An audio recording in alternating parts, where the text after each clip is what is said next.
Some people.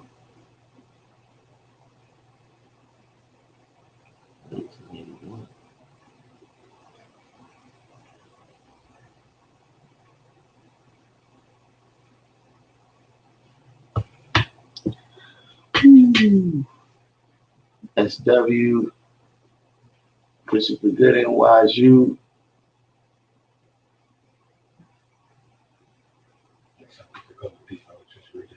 Mm-hmm. So I was just reading just a couple of paragraphs about.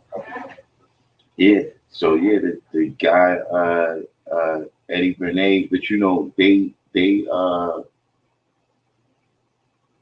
you know it's definitely been more developed since him because they've had all types of times to study different things. Yeah. You know what I'm saying? And different things like so. Even for instance, if you see a commercial, right? And a dude has a white lab coat on, or he got a doctor's coat on, right? And he's telling you about whatever medicine it is, you know what I'm saying? You're more inclined to believe that. Yeah, I was reading something or looking at something that was making that as an example of a person with a white coat is more trusted. Right. You know what I'm saying? And see, they got that partially, you know, how they proved that was they had an experiment one time where somebody here knows the name of it.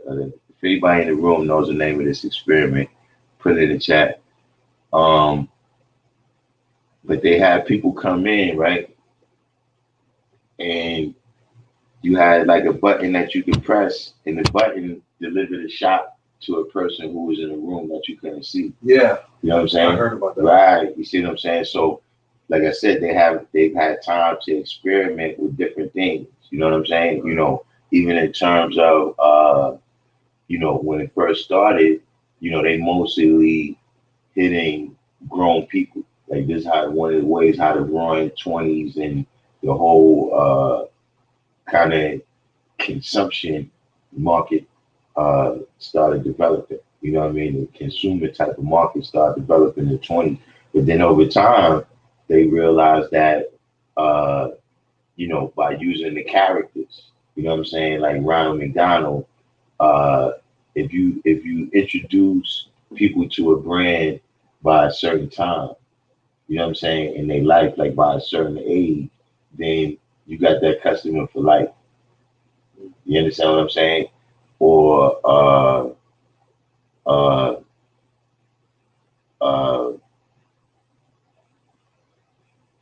well, just in general though, but see, this is the type of thing that you're seeing right now through the science of fasting.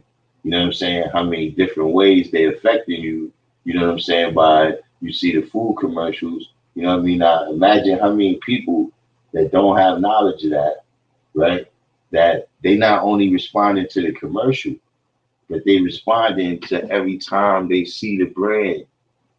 You understand what I'm saying? On a subconscious level, they be in control like that. You know what I'm saying? And that is the kind of thing that you start learning when you fasting.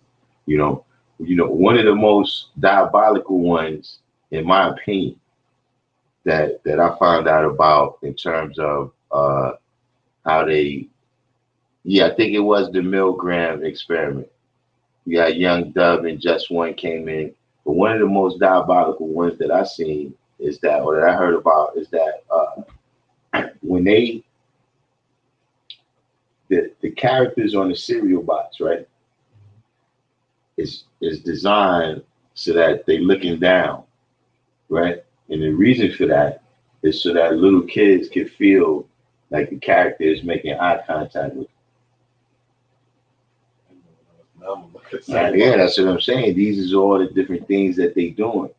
You see what I'm saying? So, like they had a dude or a lady that she was on one of these things I was watching, and she was saying that they put out a questionnaire, right, about what makes what makes parents purchase things for their kids the most. You know what I'm saying? And they found out that it was the child nagging them in the store. So then they started designing all of these different things, you know what I'm saying, that could reach out to the kids, the different characters, Ronald McDonald, Tony the Tiger, et cetera, et cetera. You see what I'm saying? But it extends into all other, Disney World, whatever it might be. You see what I'm saying? So these is the sciences, just general sciences of the mind that's been studied, by the color man, by, the 10% who's trying to manipulate people. You see what I'm saying? And then, so now you in the store, right, with all of this accumulated knowledge that they using to get your child to, react to this product, right, against a person who don't even have knowledge that this stuff exists. You see what I'm saying? So that's why you see, a lot of things going out of control. You know what I mean? But that's definitely something that I seen. Like for instance, one of the new things that I seen right now is they got junk food on the checkout lines. Yeah. Yeah, All of it just right on that, yeah. And I've seen people just pick stuff up subconsciously. And that they said that also, I guess that's advertising space. So people who have to pay for like certain brands have to pay for that advertising space because they know people are gonna just pick up stuff right when they get it out. Yeah, the advertising for the most part, the advertising costs more than the product. Yeah. You see what I'm saying? Like even when people say, the Jordans, they cost what, $13 to make or something, but then it's another $60 or $70 of advertising to make Jordan seem like what it is. You know what I'm saying? It's enough, I guess they had whatever reasons they had, you know what I mean? But whenever you see every show that comes on about basketball, like they can be talking about anything. They can be talking about they're gonna be changing the rules on how many times you could dribble, you know. Let's just take time out to say Michael Jordan is the greatest player of all time. You understand what I'm saying? Yeah, it's like it's an advertising that they must do. Yeah. You see what I'm saying? Because that was another form of something that they realized that look, the NBA works better when it's just one person. Like it's for whatever reason, it's easier. I wouldn't even say it's better. That's just a decision they made. That look, when Jordan rose to the top and was the only guy, they made more money than when you had Magic versus Bird. Yeah. You see what I'm saying? Mm-hmm. So these is the different things that, like I said, that's like two lessons right there. You know what I'm saying? In terms of that you already learned from fasting.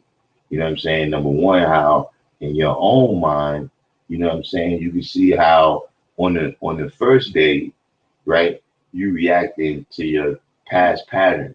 Yeah. That you know what I'm saying, you usually eat at a certain time of day or whatever you usually eat every day.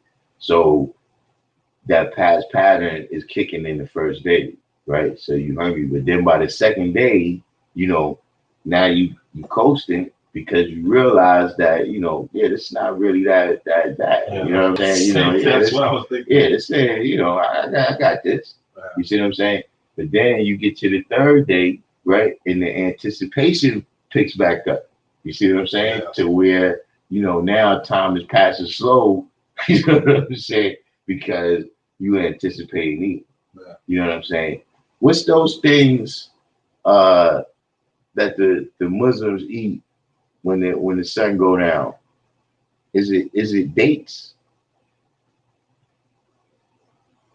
Somebody in the room that knows. It's like dates or prunes or something that they eat when they come on. Fish. All right, huh? Okay, what's going on? All right.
Natural Jewel, Divine Understanding, Universal 7, Halftime.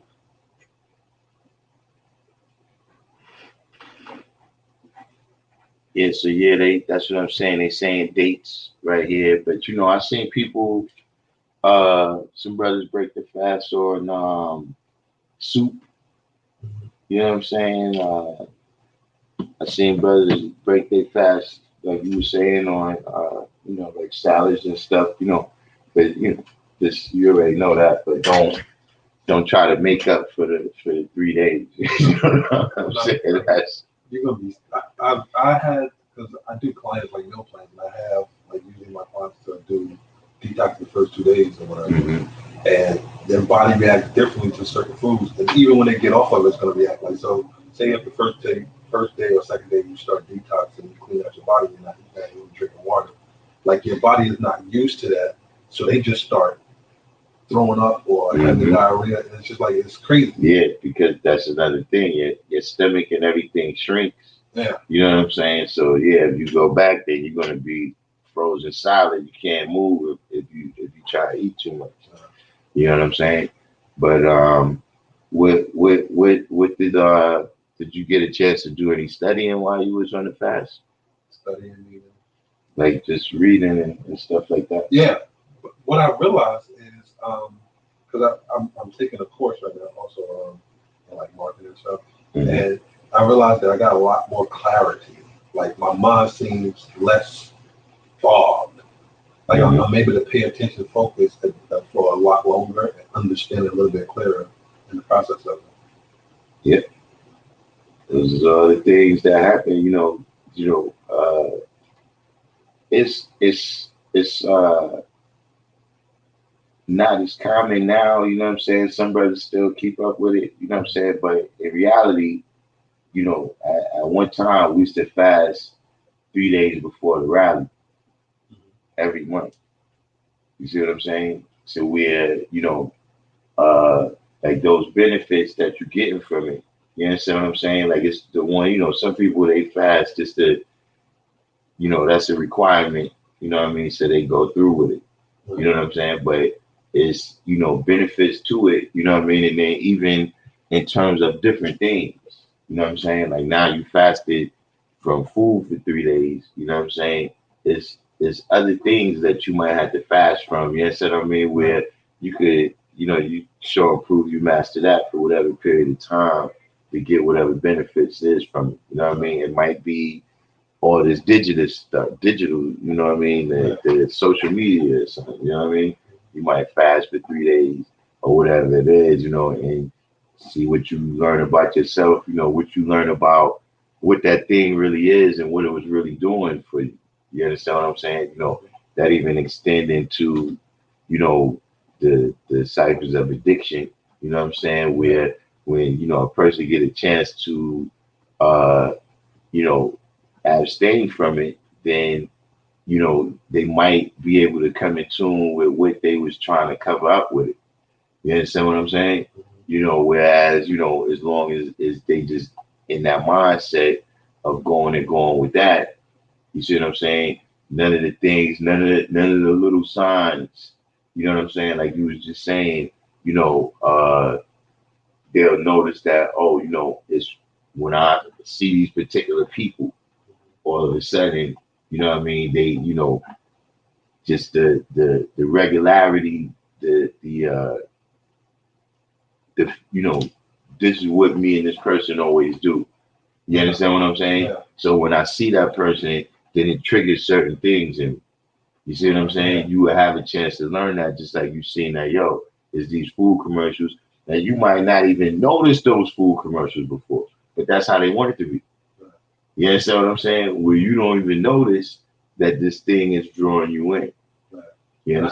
And like another thing I realized, like, so I have like these shoulder pains. And I remember the first day they was aching real bad. I'm gonna say first day and a half. Like now, I don't even feel the pain right here.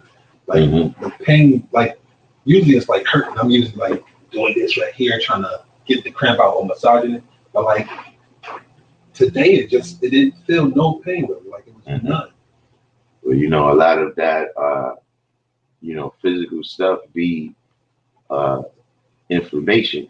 Mhm. You know what I'm saying? So uh, your body got a chance to relax. You know what I'm saying? From whatever it might could be something that you eating Yeah. that's causing the inflammation. You know what I'm saying? Your body get a chance to react from it. You know what I mean? So now you might uh put together your diet back piece by piece. You know what I'm saying? Meaning like you might just like right now you saying with just raw foods. You know what I mean? Then it might be something you introduce that back and you realize that that's what it was. You know what I'm saying?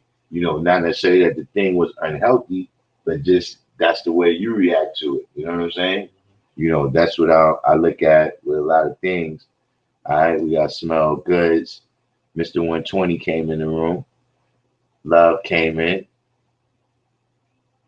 Smell goods. Did you get have you put in your order yet for the the what did we the P word fragrance?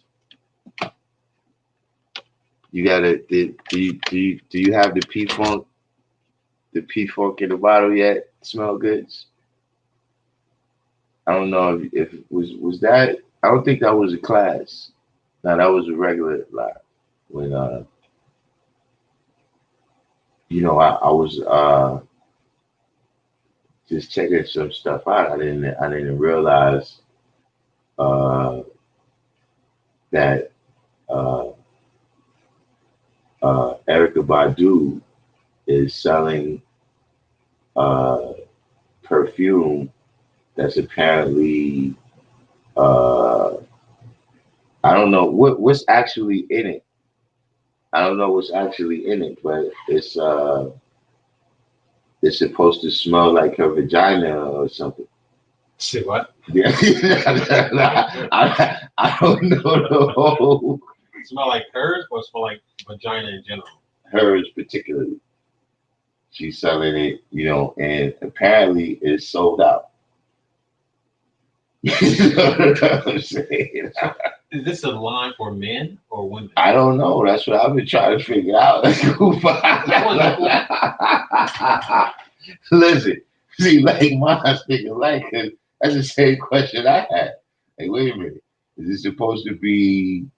uh Because either way, that's like I'm not gonna say it's a bad smell, but it's a different smell to spray on yourself. Like, Yeah, unless hers that's smell a- like peaches or something. I don't know if it's supposed to like if a woman is supposed to use it, and then I guess the pheromones Yeah. maybe that would give her access to maybe that would give her access to her particular pheromones so that every woman can exercise the Baduisms. You know what I'm saying? I don't know. That's I haven't figured that one out. Listen, I know this is a detour. It's a civilization class. We'll get back to civilization in a minute. But listen, somebody should have told me that. Somebody should have told me that was going on. that's crazy. I don't know how I got out the loop on that. So this just happened in what, the quarantine? Yeah, how long has this stuff been going on? I don't even know. But it's And definitely it's sold out. it's sold out right now. Yeah. Apparently there's a couple of other women that are selling it too. So now there's about to be a trend. Yes, I mean I think it's all the WAP. This is all. Oh, This is all. crazy thing. I never watched that video. I've heard of it, but I never even heard listened to the this. song. Yeah, I haven't heard the song, but it's some people that you can't say that to. Like it's some people you tell them, say, I never heard that song, and for some reason they feel the need to play it for you. Wow. Where I don't want to hear it. yeah, right. It's like, look, I'm not saying that I didn't hear it by accident. Yeah. I mean, you know what I'm saying? I'm not about to go pull it up and be like, yo, I gotta hear it. I gotta hear this. Yeah, I didn't hear it because I'm avoiding it. But that's crazy. So wait, Smell Goods said he has peak privacy. First time I smelled it, it was like, hey yo, they also have raw privacy. So he said these scents are very, very very close smells to the sacred yoni aroma. It's very close to what? The sacred yoni aroma. But I'm saying who I'm trying to say like who is it for? Oh, Natural Jewel said she stated that she put pieces of her panties in it. Wait, is that a good thing?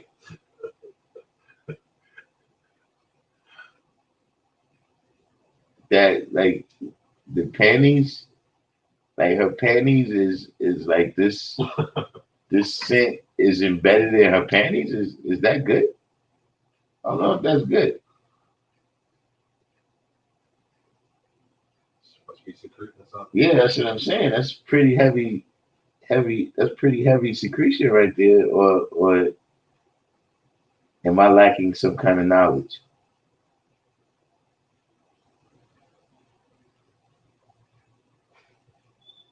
As W said, "Oh, let the power you power you."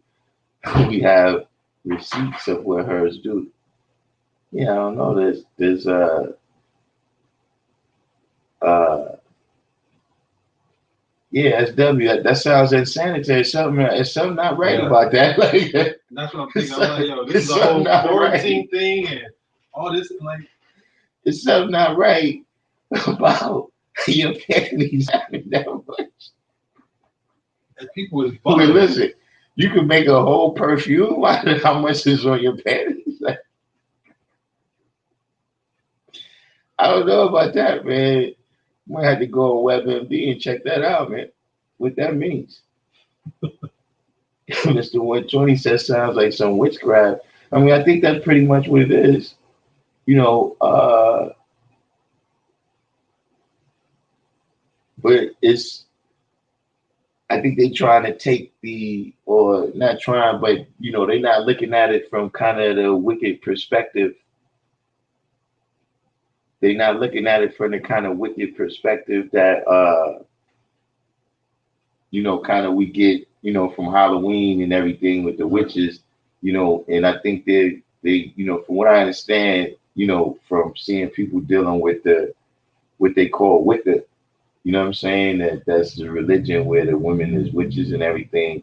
And from what I understand, they presented like all of the negative connotations that was given to witchcraft was because it was something that women dealt with. And so this is a kind of misogyny that exists. So it's more along the lines of the feminist movement to a certain extent. It's like empowering women. Yeah, but empowering them to what? That is you know, I don't know what is empowering. yeah, it's see, because at the end of the day, is one thing that I look at, you know what I mean, is that when you deal with religions, gods in religions, right, they show and prove their power by breaking all the laws. You know what I'm saying? Part of the Red Sea, walking on water. And I'm not saying that it's not certain signs to that when you draw it out mentally, we can understand, when a person's reputation precedes them, right? They walk on water. You see what I'm saying? Because the words is like water. You see what I'm saying? Mm-hmm. So when it's like you go someplace and the people there, they already know all about you. You know what I'm saying? That's because you walked on the water. You understand? But at the same time, I'm saying if you take this thing literally, where you think you're going to just go out and walk on the Atlantic Ocean, you see what I'm saying? Uh, you know, these is how people conceive of God in the religious sense. You know what I'm saying? But as 5%ers, right? You show and prove that you God by going according to the universal laws of mathematics. You understand what I'm saying? And sometimes just because you might could cut a corner right here, right? It's that same illusion, right? That you learn just over the course of life that there's really no easy routes. Right. There's a decision that might be easier right now in this moment. You understand what I'm saying? But over time, you see that that really wasn't a shortcut. You see what I mean? Because somewhere down the line, you had to go through more trials and tribulations because you didn't do things right. You know what I'm saying in the first place. So it's one of those same things that you deal with where you know there's a lot of things that's possible to do. You know what I'm saying? But that don't mean you're supposed to do it. You understand what I'm saying? Like you could cut off your left arm. It still exists. You understand what I'm saying? But most people would prefer to keep their left arm. You understand what I'm saying? And just deal with whatever the trials and tribulations of having two arms. You understand what I'm saying? It's sometimes, well, look, if you didn't have a left arm, you might be able to fit into certain spaces that you can't fit into now. You understand what I'm saying? But I would rather keep my left arm, right? And deal, and ride is more benefits than to try to exist without it. You see what I mean? But that's the situation that we see ourselves in a lot of society, right? Where, you know, let's say for a child, you know what I mean? You saying that the left arm and the right arm is your parents. You understand what I'm saying? You would rather have both of them.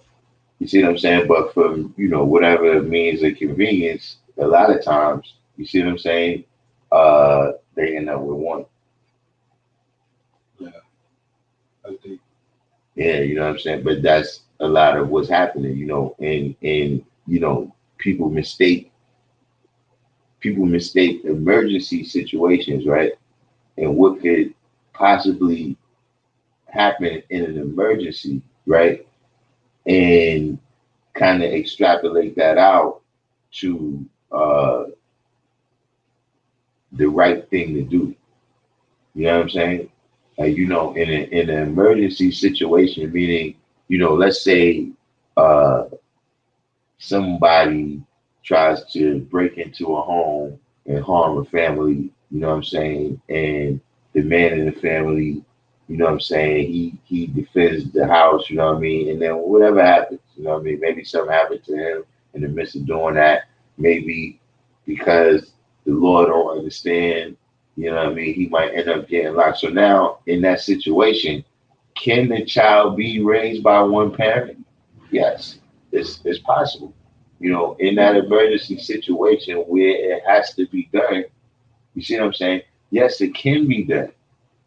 But should it be done? You know what I mean? Should that now be used as an example, you know what I'm saying, of how it's supposed to be? You see what I'm saying? So this is to me where when you deal with the empowerment science, empowered to do what? You understand what I'm saying? Empowered to do things. Uh, you know, is everything has a particular nature. You know what I'm saying? And the characteristics, of everything in existence. Like wood has certain characteristics. You know what I mean? That we can use to build things. You see what I'm saying? It has certain flexibility. It has the ability to be shaped and molded fairly easy. It has the strength. You understand what I'm saying? All of these different things is a part of the nature of a tree. You understand what I'm saying? And those characteristics is manifested within the wood. You see what I'm saying? So now it's certain things that you may be able to, uh, you know, for a short period of time, there's certain things that you may be able to use wood for. You know what I'm saying? It's certain characteristics of wood also though that uh, uh, cause it to be less useful in certain situations. Yeah. You see what I'm saying? So, for instance, if you trying to, uh, you know, make something, you trying to build something underwater, you see what I'm saying? You either going to have to add something to the wood, right, to cause the nature to be adjusted, or eventually this thing is going to fail. You see what I'm saying?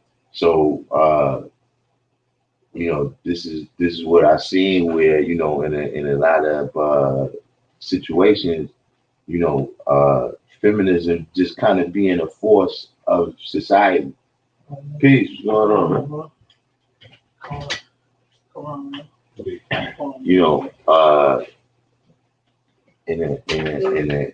Feminism is like one of those forces of society that, feminism is also, uh, there's certain elements, right, of the propaganda. I don't want to say that, because see, when you're not the person being oppressed, right, you never really see the oppression. You understand what I'm saying? So I don't want to say that there was no need for women to be empowered in any way. You understand what I mean? But a lot of this was also a certain amount of government propaganda. Like, see, even the dude Eddie Bernays that I was talking about, he was one of the people that marketed feminism. You know what I'm saying? Yeah, one of their first, modern feminism, one of their first events was they had these women that they sent them walking down the street smoking cigarettes. Oh yeah. And at that time, women didn't smoke cigarettes, so this was like a revolutionary act. You understand what I'm saying? And when they were smoking the cigarettes, they called them Liberty sticks. You understand what I'm saying? So, and just different people.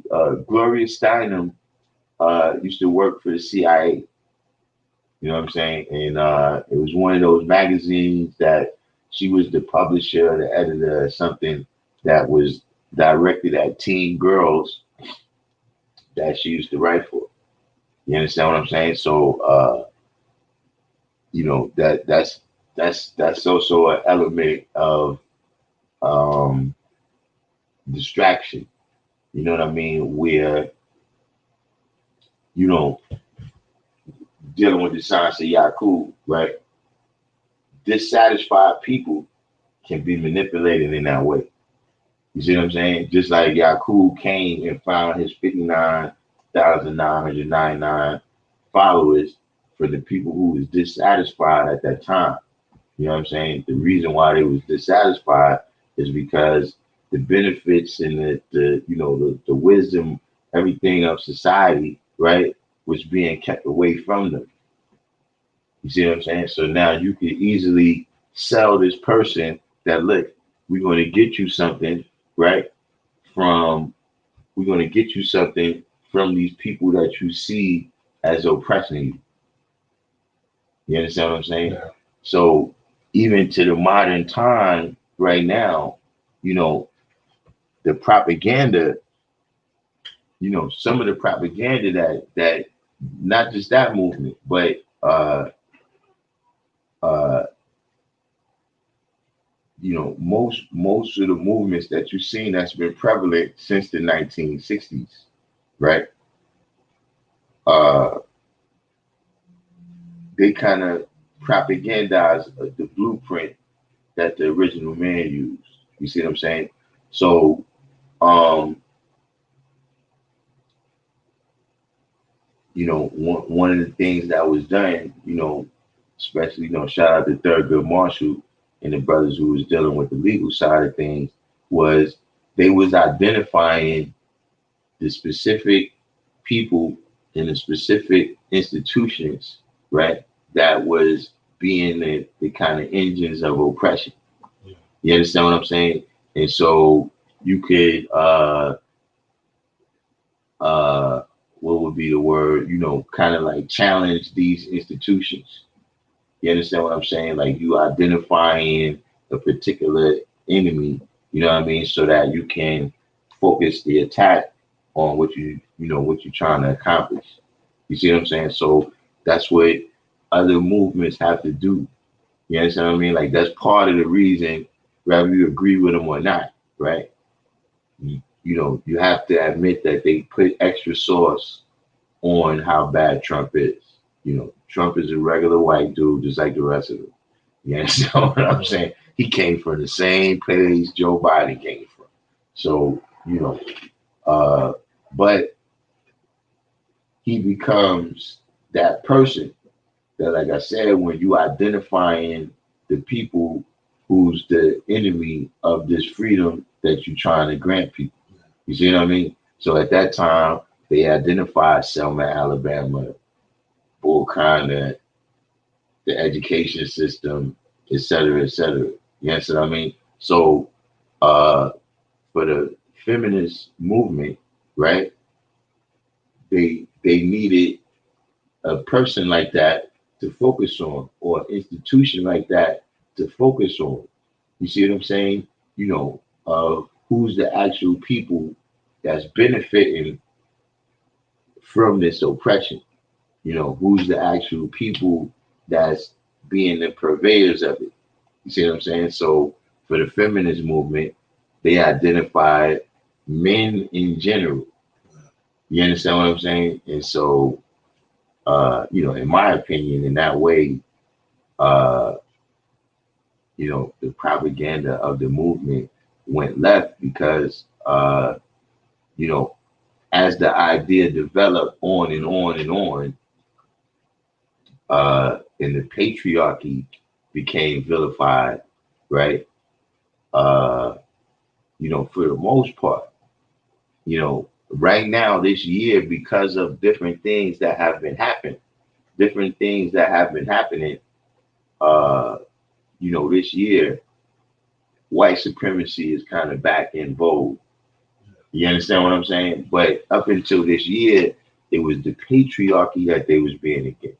You see what I'm saying? Yeah. And so when the patriarchy started to kind of outweigh white supremacy, right, as the kind of engine of the oppression, you know what I'm saying? Meaning that this is at the foundation of the oppression, right? It got ridiculous, to me, it got ridiculous to the level where there was a mentality that slavery, right, was about the white man and the black man oppressing the white woman and the black woman. You see what I'm saying? Right. Because if it's about patriarchy, then the white woman can't be guilty. You see what I'm saying? Which to me is one of those Kaiser Sosa kind of tricks where, how you say in the movie, the greatest trick the devil ever pulled was convincing the world he didn't exist. You see what I'm saying? Because, that's kind of it's been a benefit of white womanhood, right? Yeah. To kind of deny that they was a part, or that they are ongoingly a part of the oppression that's going on. You see what I'm saying? Mm-hmm. But when we look at the, like for instance, right?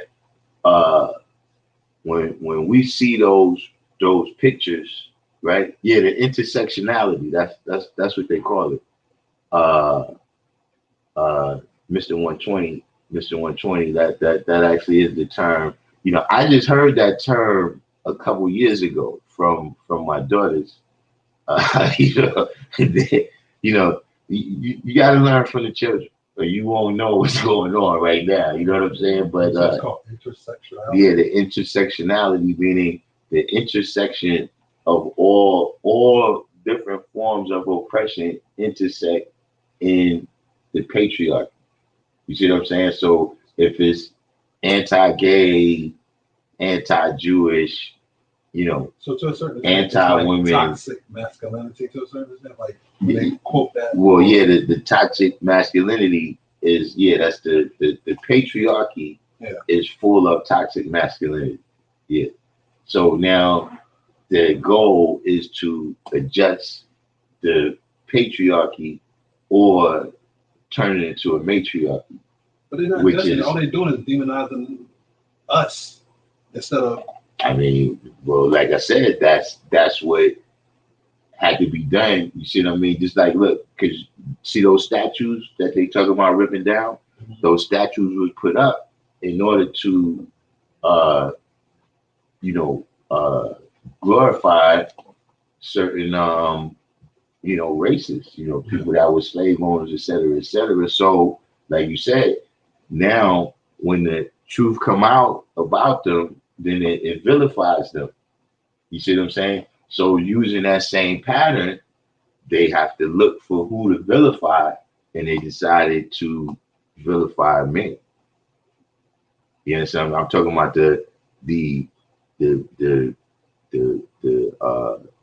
the leaders of feminism. I'm saying, you know what I mean? The people that's in the different organizations that pass out the propaganda, that holds the events, that lobby the candidates, run certain candidates, whatever it may be, so that even listen, you seen it in Hillary Clinton. You understand what I'm saying? Uh, uh, where she claims that she lost because of oh, peace.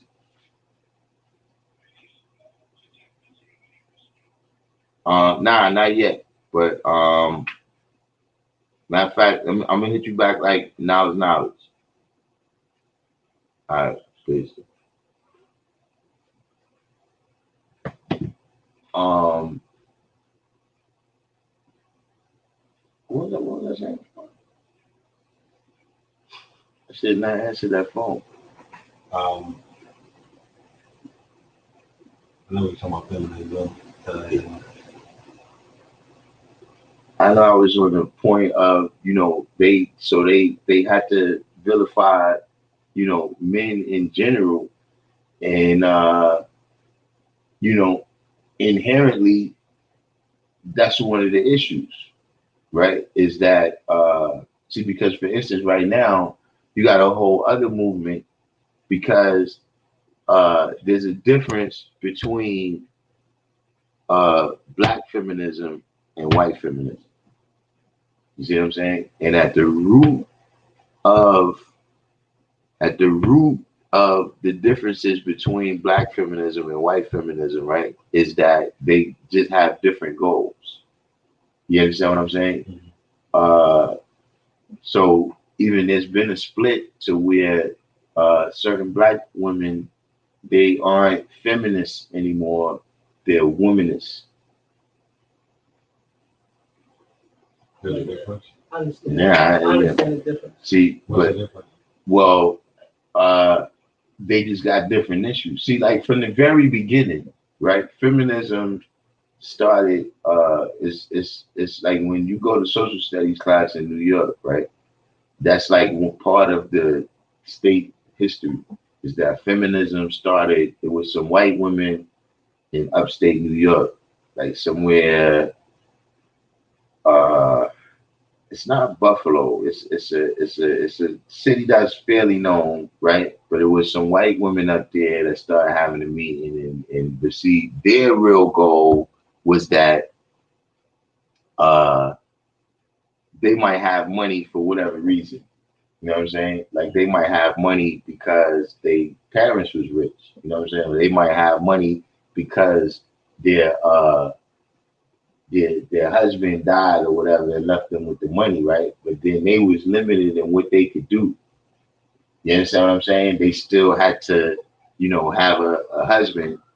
You see what I mean? In order to keep things, that was how society was regulated. So really, they just wanted to be able to do business, right? They wanted to be renegades. You see what I'm saying? At the end of the day, they wanted to do renegade business, and so that's the first of how feminism got started. You understand what I'm saying? See, for black women, right? Part of the feminism also has to do with the oppression of white supremacy. You understand what I'm saying? Mm-hmm. So the issues is going to be different. You understand what I'm saying? Yeah. So because of that, we got Infinite just came in. So because of that, it's always been differences there. You understand what I'm saying? Um, uh, but over time, it was seized upon by the 10%, the people who could benefit from separation. You understand what I'm saying? People who benefit from it being strife. There's no for the 10%, there's no money in peace. There's no money, there's only money when there's confusion, when there's some type of war. Yeah. So they got to do things in order to, yeah. You understand what I'm saying? It's the same thing with a lot of different things that you see, uh, where they might say, look, these people is having this X problem. Yeah, you could be having that problem because of your own self, though. You see what I'm saying? Mm-hmm. But you have to identify a particular enemy. You see what I'm saying? And so these is things that's happening. As far as the different propaganda. And look, just like they divided certain things, they also lump a lot of things in together, right? In order to cause confusion. So, when they start throwing you off, right, or attempting to throw you off, or attempting to throw me off, it ain't throwing me off. When they start saying that, this stuff is about poverty and all this stuff, yeah, but see, we're not all poor for the same reason. Yeah. You understand what I'm saying? See, you got, when they talk about immigrant poverty, you poor because you was poor where you came from. Yeah. That's got nothing to do with us. You see what I mean? But you want to identify me as, because I'm not accepting you like you want to be accepted, that's the reason. No. You came here poor. You don't play basketball. You don't play baseball. You don't play football. You don't design software. You don't write algorithms. You understand what I'm saying? So that's the situation. But you haven't been systematically and legally stripped. You understand what I'm saying? Of everything from just the benefit of your own ideas. You know what I'm saying? That you may have, like in the slavery time when the slave might invent something, but then the master is the one with the patent. Yeah. You see what I'm saying? So you're not poor, you're not in this neighborhood because of redlining. You understand what I'm saying? And so when they do that now, that covers over the issues. You see what I'm saying? And then also when you put all of us in one pot like that, right? Then it also becomes a situation where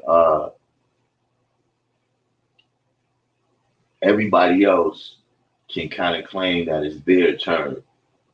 So basically, we still get overlooked at the same time, though. Right, because we'll see now the way the propaganda to that goes is that we got ours in the 60s. Got what?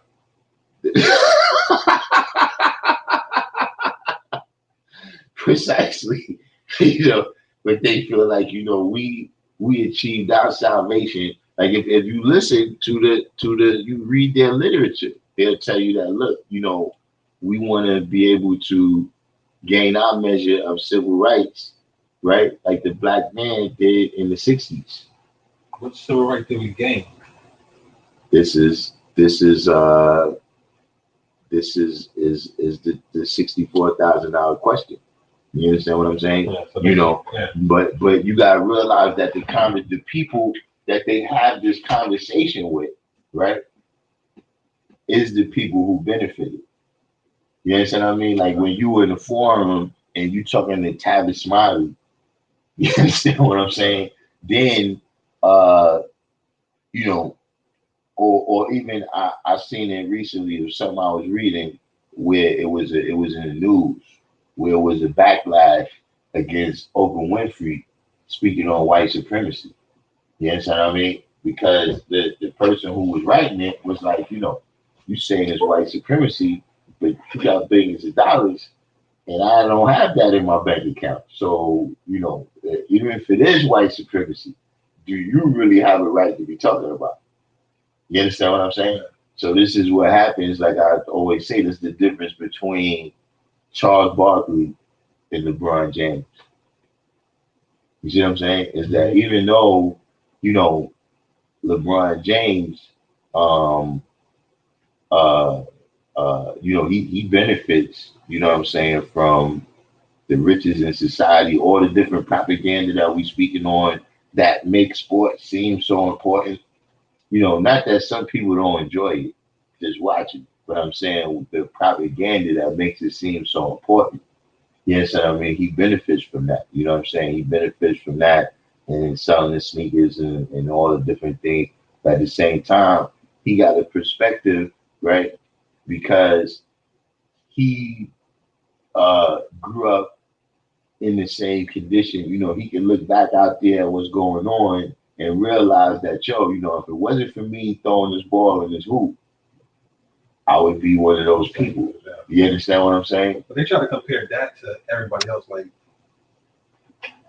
Like your example is like, say for instance, like a Charles Boston. They say, "Oh, he got out of this, so why everybody else can't?" Exactly. That's tokenism. Yeah. You understand what I'm saying? Where and that's a part of the propaganda. You know what I'm saying? And you can see that he himself pumps that propaganda. You understand what I'm saying? That that is something wrong with black people, which is the reason they're not excelling in society. You understand what I'm saying? And don't get me wrong, I'm not saying that black people is perfect and that everything they doing should be rewarded. This is a Hotep channel. I think we should go back and put that disclaimer in there.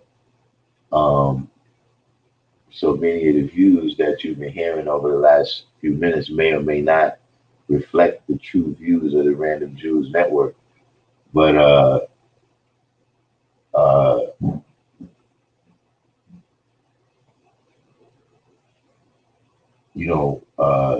these is all the things that uh, you know people of color. You know what I'm saying? All of these different things start to obscure what the actual situation is. You understand what I'm saying? And so, it takes somebody who still got their head on right, you know what I'm saying? And who, like for instance with LeBron, I think another thing is that he's not educated. Not saying he's not smart or he's not intelligent, saying that he hasn't been through the schooling, meaning indoctrination that other brothers went through. You understand what I'm saying? So he's able to, see through. Yeah, he's able to see through the smiles and understand that these people don't really like me. Yeah. You understand what I'm saying? And understand that, I could sign on with all these high-powered agents and everything.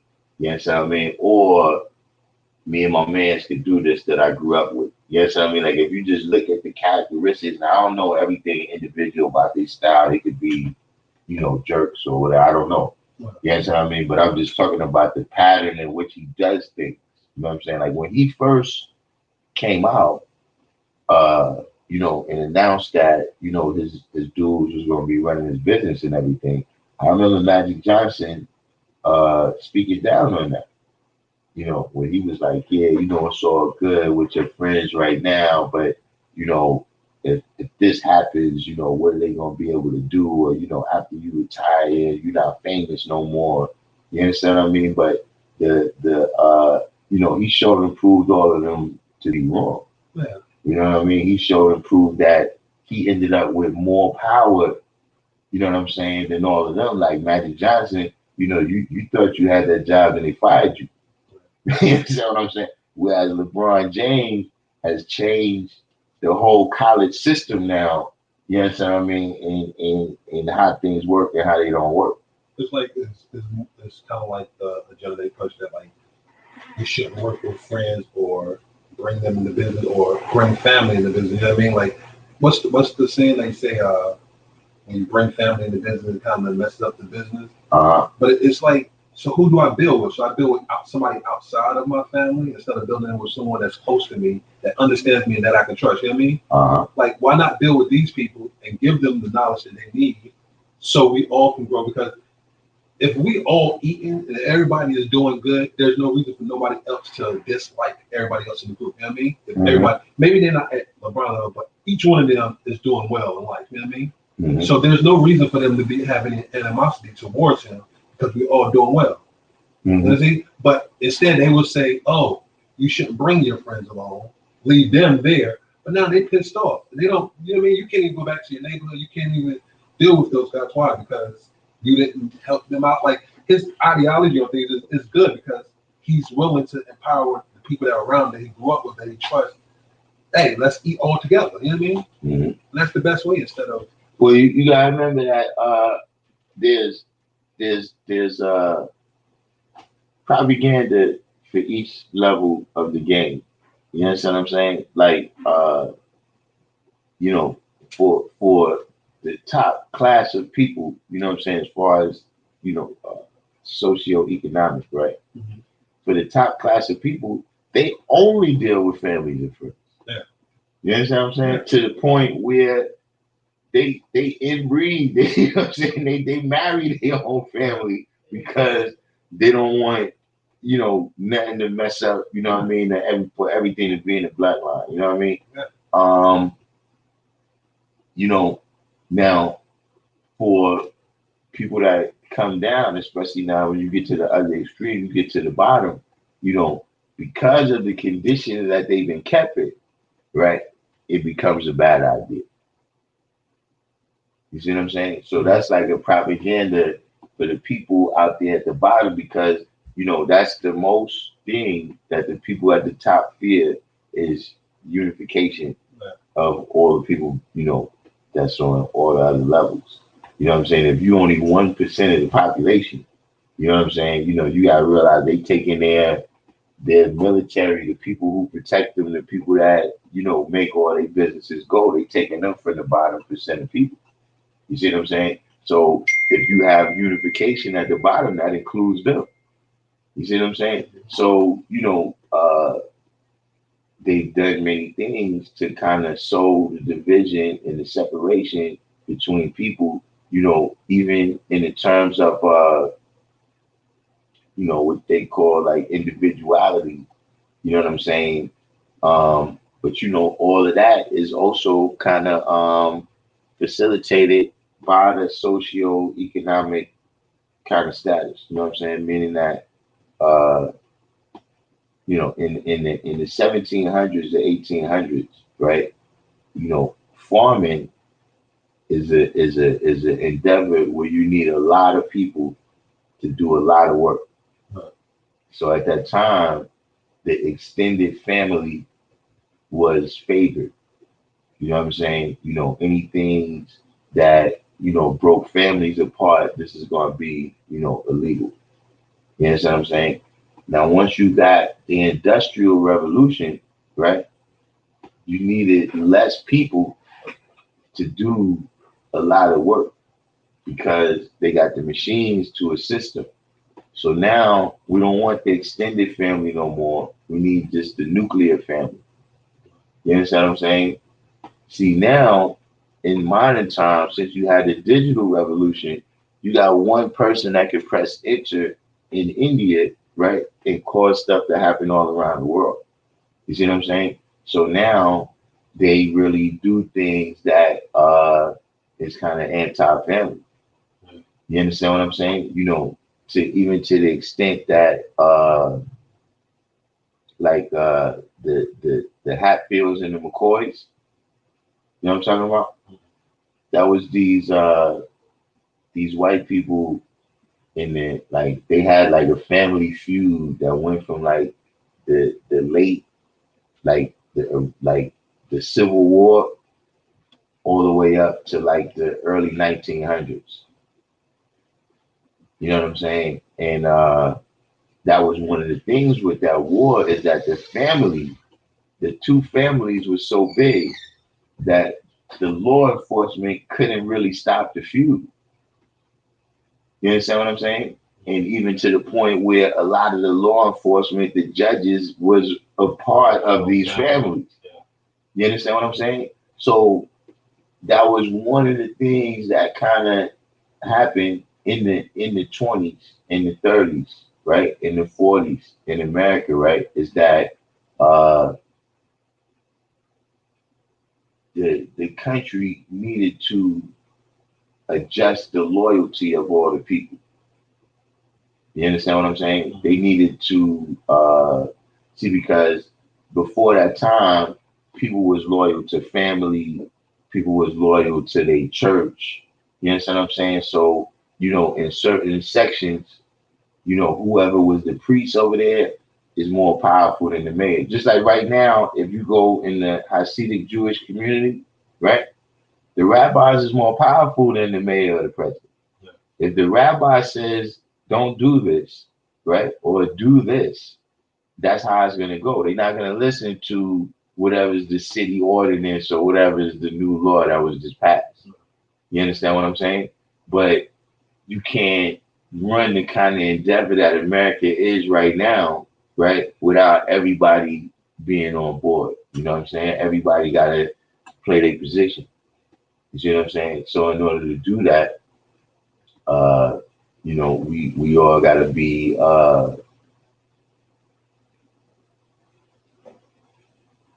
we need a certain amount of blinders put on. You know what I'm saying? To keep us in this lane right here. You know what I'm saying? Like you swimming in the pool, everybody got to stay in their lane. You understand what I'm saying? But if people was able to see that things is different. You understand? In fact, that's what I was getting ready to say. Now it just came back to me what I was getting ready to say before the phone got interrupted was about how white women a lot of times they play a role that they didn't have anything to do with the oppression in America, right? But when you look at these different the lynchings, the pictures, plenty of white women there. Oh yeah. You understand what I'm saying? And what I would also add is that many of those brothers got lynched because they was accused by a white woman or something. Yeah. You understand what I'm saying? So we discussed it here before, and uh I don't know if you saw that uh uh the lady that she went and told her husband whatever she went and told him about Emmett Till. Yeah. Yeah, she was lying. Yeah, I know. She admitted it though on her deathbed. Yeah. You see what I'm saying? So this is kind of a position that they've been playing, as if because they're oppressed, right, that they haven't benefited. Like I don't know like whatever your issue is, that's between you and the white man. Right.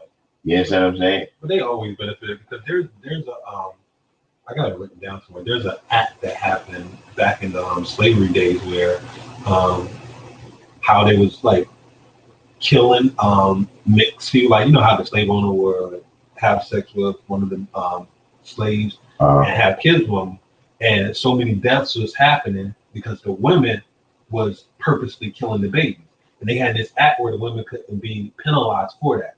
At the point in time, I can't remember that. I'm when I come back tomorrow, I tell you what act it is, and you can read about it. Like it was crazy how they set up this act where it basically allowed them to do it without being penalized and going to jail at the same time because they made it okay to that point. Yeah, that's why. I got something. In fact, I had some research to do myself. Something that I was just reading something yesterday, and it was saying that Plessy was white. Plessy. Plessy versus Ferguson, where they came with the Yeah. separate but equal. Mm-hmm.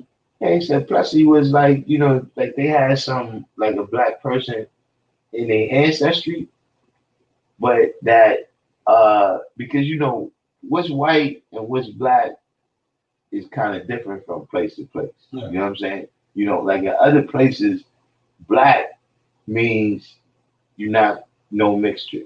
You see what I mean? Because they got other mulatto categories. You understand what I'm saying? Other places, Yeah. the different shade of your skin tone. That's right. See, in whatever. America, black means not 100% white. Right.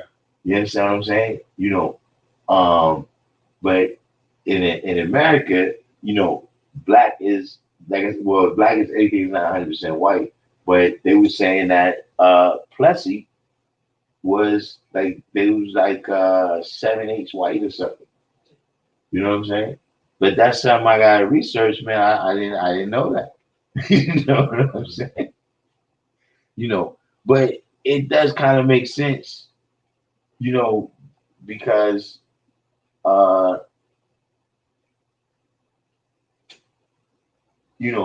a person really getting to that point of being able to bring a case and everything at that time in America, right, was probably somebody that had a little bit more benefit. You know what I'm saying? And so, mixed people for a couple of different reasons, like for instance, with a lot of mixed people, right, their white fathers freed them. You know what I'm saying? As opposed to with a lot of the people. So if they got freed already, you know what I'm saying, then you got a head start on everybody who's coming out in mass in 1865. Yeah. You understand what I'm saying? And so just being there first, they had a little bit of benefits of society. You know what I'm saying? Even like in different of the big cities, right? If you notice, there'll be, there might be a block or two or a certain area where it's black people that got a little bit of money. You know what I'm saying? And then you got the other slum part. A lot of times, that's the difference between your family being in the first migration in the World War One, or your family being in the second migration in World War Two. You know what I'm saying? I mean, sometimes they say the whole thing, the Great Migration, is between like uh 1915 and like 1970. You know what I'm saying? But in terms of major waves, you had World War One and then World War Two. So a lot of the people who came in the first migration, they was already established.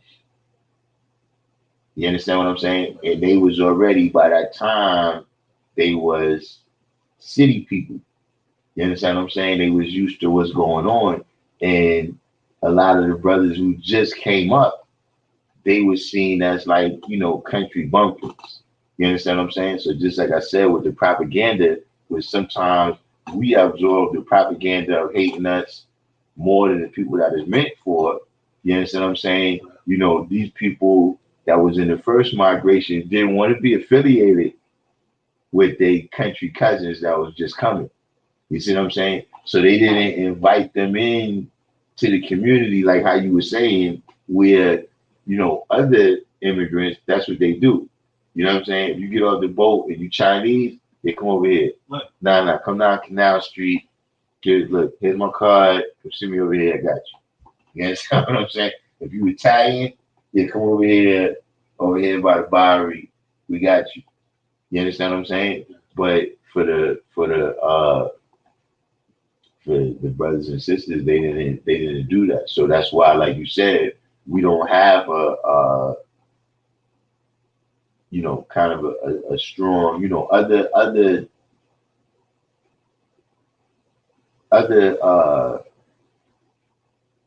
other groups of people is known for that even in the big city.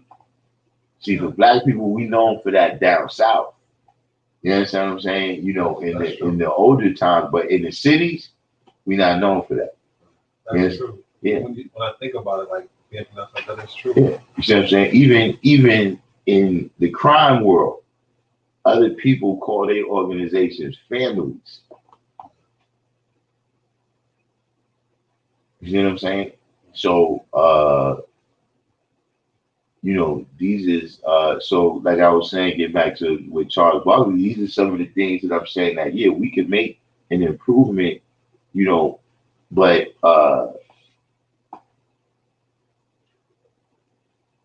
that would actually be in the way I look at it, that would actually be if you had a situation, right, where uh the masses of brothers and sisters was getting ready to have a way out, that would be the type of thing that would trigger, mass kind of confusion and you know what I'm saying? Like this would be, you would start seeing Black Wall Street type of things, Tulsa, Oklahoma, these different types of events where other people felt like they had to attack us because of our success.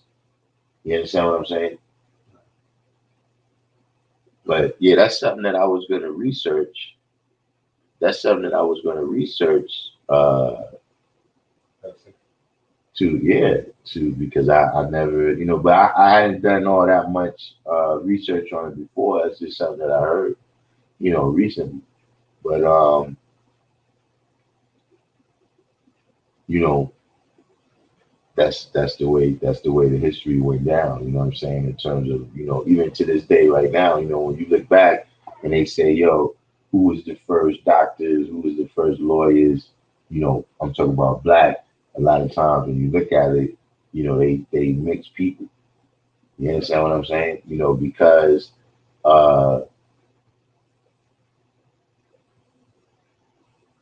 I mean, if you oppressing some people, you understand what I'm saying? You much more likely to uh you're gonna feel a little safer. You understand what I'm saying?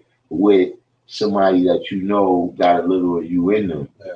than somebody who don't. You understand what I'm saying? Yeah, my uncle said the same thing. He's a dark skinned guy, and his wife is light skinned, and they like the other day he was saying that they said to her, "Oh, you look so nice, like you look sweet," and they was like him, "Oh, you look mean," and people correlate because the closer skin color you are, that means the nicer you are, and they're more inclined to talk to you and do things with you. Whether the darker you are, it's like that person look mean. Even though they can't, they might not even be mean. It's just because they're darker skin, like you relate that to me. Yeah, and see, or fearful, like they're scared of them at the same time. And I'm telling you another thing. That's part of the reason why you don't really have a mulatto category. You know what I'm saying? In America, is that it was more white people in the whole of America. In the particular Southeast, like in South Carolina, was more Black people than white people. But in the whole of America, white people is the majority. So they didn't necessarily need that buffer class. You understand what I'm saying? That create like a separation. So now, if you got a mulatto class, right, that you give more rights and benefits, right, than the Black class, then they become partners with you in oppressing that Black class. You understand what I'm saying? But in America, seeing other places, in the Spanish colonies of Spain, right, it was always more Black people there than white people. Yeah. Like a lot of them people you see there that's light skinned right now, that's because they invited a whole bunch of new white people over there in the early 1900s, late 1800s. You understand what I'm saying? But before that, a lot of them populations was mostly Black people. So then they had to use this mulatto class to help them with the oppression. You know what I'm saying? Or if you do see the British do it, right? The British do it a lot with Indians. You know what I'm saying? Agreed. Yeah. They bring the Indians and see the, one of the great things with the Indians is they don't have to teach them the oppression. You see what I'm saying? They already have an understanding of a caste system. You see what I'm saying? So, for instance, uh, uh, have you ever done any research on Gandhi in South Africa? No. Yeah, Gandhi was, I want to say he was in the military, but he definitely was a government worker. You know what I'm saying? And he was sent to South Africa, and you know, the stuff. He got writings and everything. Like, for instance, one of the things that I read that he wrote was he was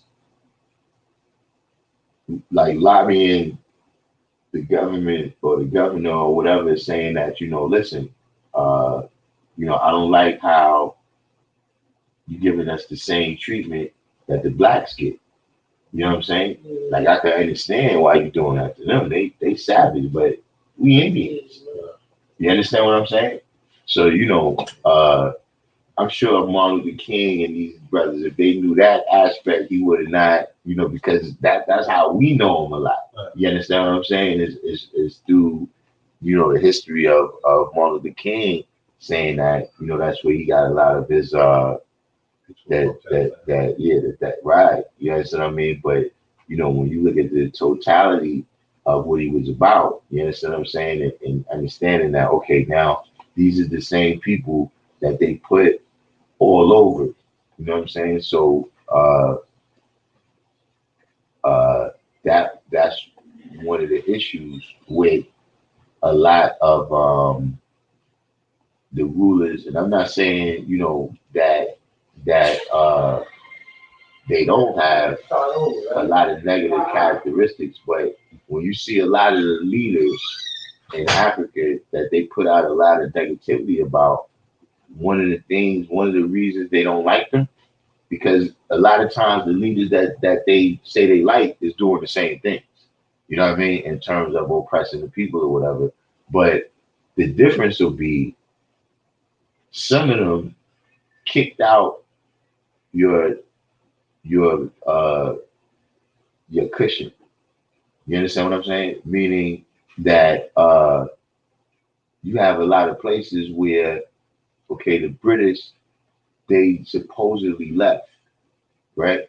But before they left, they had already installed this class of other people who was going to still kind of keep everything in check and make sure they get their money. You see what I'm saying? Then you had some rulers that came to power and was like, nah, y'all got to go. You understand what I'm saying? Y'all are here. Like, they had one country where, the Indians was controlling like 90% of uh see right here, Mr. 120 said Gandhi is presented as some sort of hero over here, but half of India hates his guts. You understand what I mean? Because they got more experience with him. But uh so you did this one particular country, it was something like 90% of the economy was controlled by the Indians. You know what I'm saying? Like, all of the businesses, the real estate and everything was owned by the Indians. So the ruler, whoever the guy came to power, and he was like, look, y'all got like 72 hours to get out of here. You know what I'm saying? It was something like that. You know what I'm saying? And so when we see it on our news, it's presented as, oh, this horrible guy is seizing people's land and he's kicking them out, but yeah, you're not saying, how they acquired that land, and what they've been doing, and the fact that, uh you're a whole upper class of this society, right? That you're not even from here. You understand what I'm saying? Like, y'all came here with the oppressors, You know what I'm saying? And now the people that's been here for thousands of years or whatever the amount of time, you understand what I'm saying, is we at the bottom, so we not.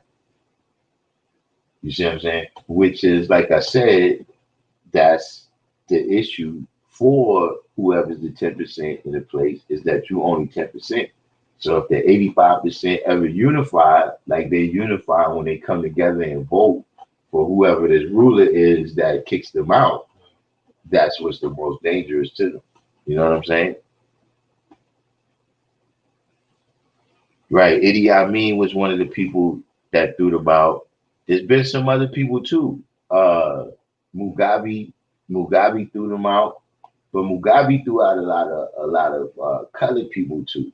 You know what I'm saying? But depending on the country, is more and less concentrations in these people. You know what I'm saying? But yeah, it's quite a few people. Even which he didn't get a chance to fully execute what he wanted to execute. But Patrice Lumumba, you know what I'm saying, wanted them going. You know what I'm saying? What was the other guy that he was trying to build? He was trying to build an aluminum because they already had aluminum mines in the country. So he was trying to build a thing where you process the aluminum into whatever products, so that it would be like a national business. This is like in Africa? Yeah. This wasn't Gaddafi, was it? Nah, Gaddafi was a different situation. With Gaddafi, see the problem with that I see with Gaddafi,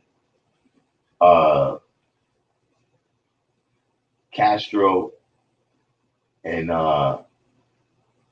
the dude from Venezuela. What's that guy's name? He died. He had cancer. Before this dude came in, Chavez, right? Is that they all said they was black. You know what I'm saying? Like I seen a whole thing where Chavez was up there and he was like, yeah, I'm light skinned, you know what I'm saying? But that's my mom's is light skinned. But my pops, the rest of my family, we black. So it ain't like that. You see what I'm saying? When Cuba came into power, when Cuba came into power, right? When Castro came into power in Cuba, 793rd made a point right here that Castro threw out the colored Cubans. The colored Cubans was the 10%. And it's true, if you look at Miami right now, you see a lot of the light-skinned Cubans. Those are the ones that pretty much left at that time,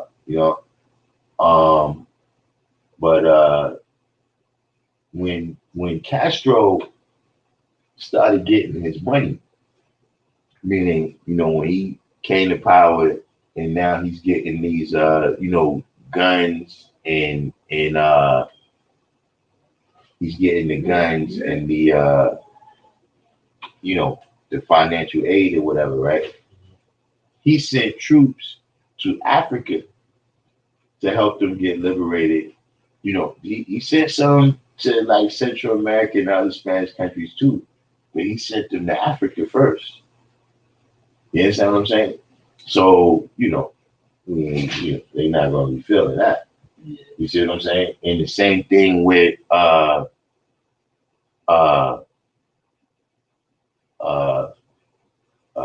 what I said, the dude from Libya, Gaddafi. Gaddafi told him that he was African. So that was one of the reasons why, even in terms of, certain times, in order for some things to happen, dudes got to sell you out. Yeah. So see, he never really rocked with the Arabs like that. You know what I'm saying? He considered himself African. You understand what I'm saying? He wasn't really with the Arab stuff. And so that even when he got taken out, at first, they try to, do it the old school way which is like, yo, here, take this right here and go take him out. You know what I'm saying? And they try to go to the other African countries, but the dudes was like, nah, we not. Castro, when like they in South Africa and all of that, it was like, nah, man, when y'all was locking us up, he was the one that was putting money on our books, man. We not doing nothing. So they had to bring out the big guns and do it themselves. You see what I'm saying? But so and because of that, and just even in terms of the balance that he was keeping, you know what I'm saying? Like since he returned, the knowledge seeds in the brown sleeves is Mr. 120 said, wasn't there slavery in Libya under Gaddafi? I mean, there probably was, but there was also black people holding prominent positions. You know what I'm saying? Which you generally don't see. If they enslaved, you know what I'm saying, things don't happen overnight. So of course that probably was always a part of it. You understand what I'm saying? But it was definitely was better treatment under Gaddafi. You know what I'm saying? And I heard he did a lot of good things. Yeah, in the whole of Africa, he was building, whatever water systems and electricity systems that they had. A lot of that was coming from him. You see what I'm saying? Instead of really, I'm not sending no troops to this Iraq out there and stuff. That's your Arab business. You understand what I'm saying? Over here in Africa, we got our own business to handle. You see what I'm saying? So, him being a part of OPEC and everything with the oil, usually the other countries would have pulled back. They would have said, nah, we cutting off the oil. You know what I'm saying? If y'all going to attack our men, we're going to cut off the oil. But they didn't do that because, like I said, they didn't like him all that much from the jump. You understand what I'm saying? Yeah, you see what I'm saying? Just like, Saddam they liked him a little bit more, but they didn't like Saddam because he was stronger than a lot of them. You understand what I'm saying? And then, you got the division amongst them between the Sunnis and the Shias. You see what I'm saying? So the people on the Shia side was like, yeah, if it wasn't for him, we'd be in the front row. You know what I'm saying? The dudes in Saudi Arabia, yeah, he the only person that really kind of rival our power on the Sunni side. So it was easy for them to turn their back on it. You see what I'm saying? Mm-hmm. Just like the dude, I didn't realize that that's what happened with Sadat. Sadat, he tried to cut his own side deal like G Money, and they wasn't feeling that. He tried to cut his own side deal and make a deal with Israel. You know what I'm saying? So I didn't, at the time, I used to like Sadat because he was an Nazi. You know what I'm saying? But when he got taken out, at the time, I was just sad about it. Not sad like I was crying, but I felt that was messed up. But then when I found out over the years that you try to cut your own side deal like G Money.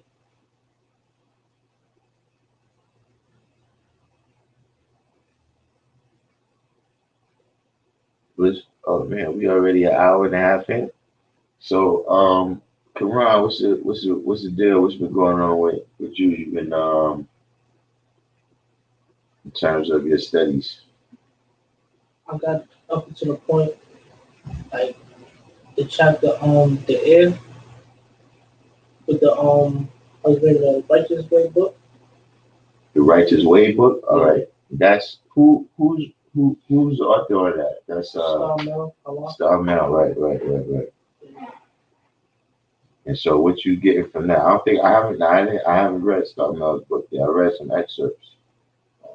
I mean, to me, it's giving me a lot of insight. To be honest, like not too much on nothing like not too much political stuff, but like a lot of things kind of like make a lot of sense.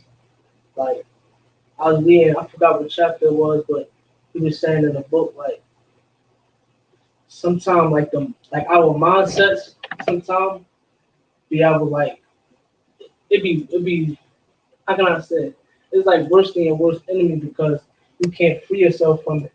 You naturally train yourself to think like this. Right. So all your ways and actions gonna always, you know what I'm saying? Mm-hmm. Yeah. You know, it's in the world of I guess the self help type stuff. You know, they say you know you know your attention, right, is going to kind of shape and mold your intention. You understand what I'm saying? Like, what's the most thing, you know, and it works the opposite way too. You know what I'm saying? Where, you know, people that is successful at things a lot of times, right? They successful because they totally immerse themselves in the thing. You understand what I'm saying? You know, from in everything in their life, like they go to bed at a certain time so that they can be up in time to do this thing. You understand what I mean? It starts to affect everything else you're doing because your attention is on that. You understand what I mean? And then you pair that up with, you know, that amount of attention that you know, you preparing yourself, right, for whatever opportunity comes for you to be successful in that thing. You understand what I'm saying? So, you know, is like I said, it works the other way, where if you have something that you're trying to accomplish, right, but your mind is all over the place. You know what I'm saying? You're not really immersed in this thing. You understand what I mean? That's what uh you ever heard, like, even when they said, like, when they talking about the economy, right? And they like, yo, certain people have certain jobs, you know what I'm saying? But it's like if you was a medical doctor 10 years ago, you understand what I'm saying? Some of your knowledge and skills has deteriorated. So now they're not probably gonna hire you back to be the chief surgeon. You know what I'm saying? You might get a job in the clinic or, you know, being a paramedic or something, but for them to put install you back in that position because you haven't been immersed in it every day, right? They don't feel that you're gonna be as successful at it. You see what I mean? So that's what you see a lot of times. The people, it's like, yo, and you trying to tell them, like, look, you got this opportunity right there, but your attention is, you understand what I mean? You're so distracted that, you know, and that confusion becomes the mindset that you activate it from. You understand what I mean? Just like if you focus, right, that object of your focus becomes the thing that you activate on. You see what I mean? Just like I said, you know, when just knowing who you are. You understand what I'm saying? So now when you walk in a room, right, that's who you walk in there as. You see what I'm saying? If you know, we wasn't around to see that. You know what I'm saying? But at least as far as we look in the movies, you know what I'm saying? Or just knowing certain rules. And it is some things we seen. You know what I'm saying? Where if you you know, was around to know certain old people, they never really looked white people in the face like that. Yeah. You understand what I'm saying? Yeah. You know, My yeah. grandfather. And see, that's because of who they think they are. You see what I'm saying? They think they're enslaved. That's what they've been trained as. You understand what I'm saying? And so that's the way their mindset operates. You see what I mean? As opposed to if you walk in the room and you know you got it, now you staring them down. Cracking back, now what you looking at? Understand what I'm saying? See, now you in a whole other mindset. You know what I mean? Which is, to me, that mindset was kind of born after the 60s. Meaning, if you find anybody that was born from the 1970s on, right, and you show them the Edmund Pettus Bridge footage, you know what I'm saying? You know, most brothers that was born after that time is like, yeah, I wish I would. You know what I'm saying? I wish they would approach me like that. You understand what I'm saying? Or right now, if you was to hear the prospect that, there's some colored man over there that he don't like you using his bathroom right, you be like, where you at? You understand what I'm saying? Tell him come over here right now. I'm about to use it right now. You understand what I'm saying? But that's because we grew up in the say it loud, I'm black and I'm proud. You understand what I'm saying? We grew up with black fists in the air, Afro picks, you understand what I'm saying? Dashikis, you understand what I'm saying? So we got a totally different mindset. You understand what I'm saying? That we activate on. So but we still got ways to go. You know what I'm saying? Because, in a lot of ways, and some of it is, we not that far removed from it, but the the uh the poverty and the powerlessness, right, is a certain mind state, is a certain idea that creates a mentality. You understand what I'm saying? So people who you know, they feel like they poor, right? They get a little bit of money, and now they gotta do things to show that they not poor. You see what I mean? That's what they activating from. Whereas, and it's not just with money. With anything, once you done had enough abundance of it, where you like, I don't really gotta, show this off. I'm. You see what I'm saying? So in the same thing where the kind of embracing of crime and violence. You understand what I'm saying? Of people who feel powerless. You understand what I'm saying? So if they get a chance to express some power, then they got to get all G'd up. Yeah. You understand what I'm saying? because that's so now this you know changes their mentality, or at least changes the way they feel about themselves. You see what I mean? And so it becomes a reinforcing thing where they keep going down the line with it, and it's not leading them, place good.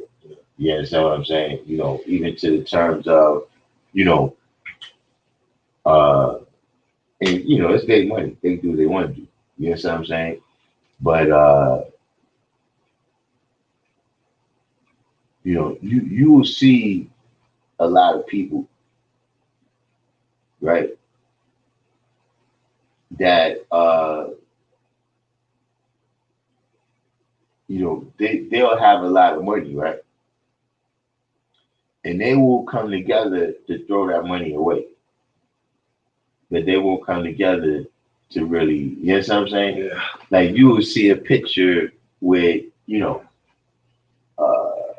know, Puffy, Jay-Z, all of them, and yeah, everybody's drinking champagne, you know what I mean, thousands of dollars per bottle or whatever. You know what I mean? And they'll come together for that, but they don't have an organization, and not even to say they got to do an organization for all of us to say, yo, y'all in the business, you know what I'm saying, where y'all can come together and put y'all money, like, everybody wants to brag they got $1 billion.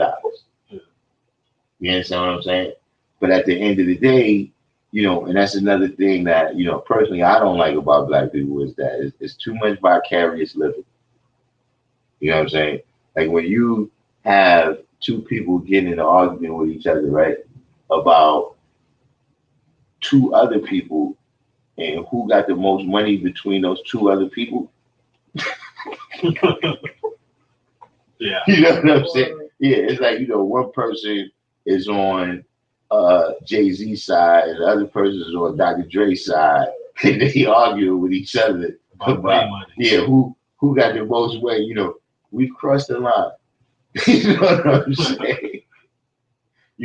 Or even, one of the first things that started showing me that was when 50 Cent he had a beef with Fat Joe, and he made the record Window Shopping. And it was people walking around and you singing the song and you talking about Fat Joe. It's like, dude, you know Fat Joe got millions of dollars, right? Like if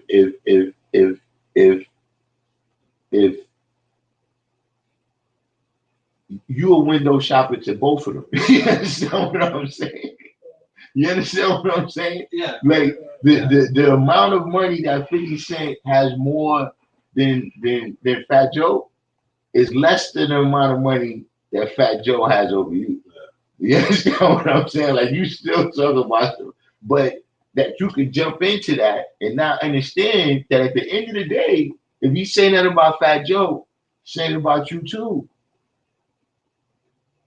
This is when we start to live vicariously so much that we're not seeing that at the end of the day, what they're eating is not making that shit.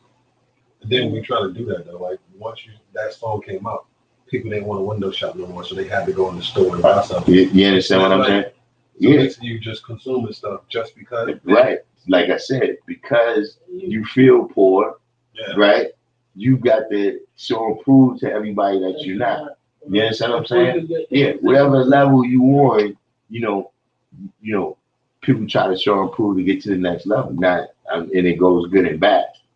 You understand what I'm saying? Like when you a boy, right? You walking around doing a whole bunch of stuff to prove you a man.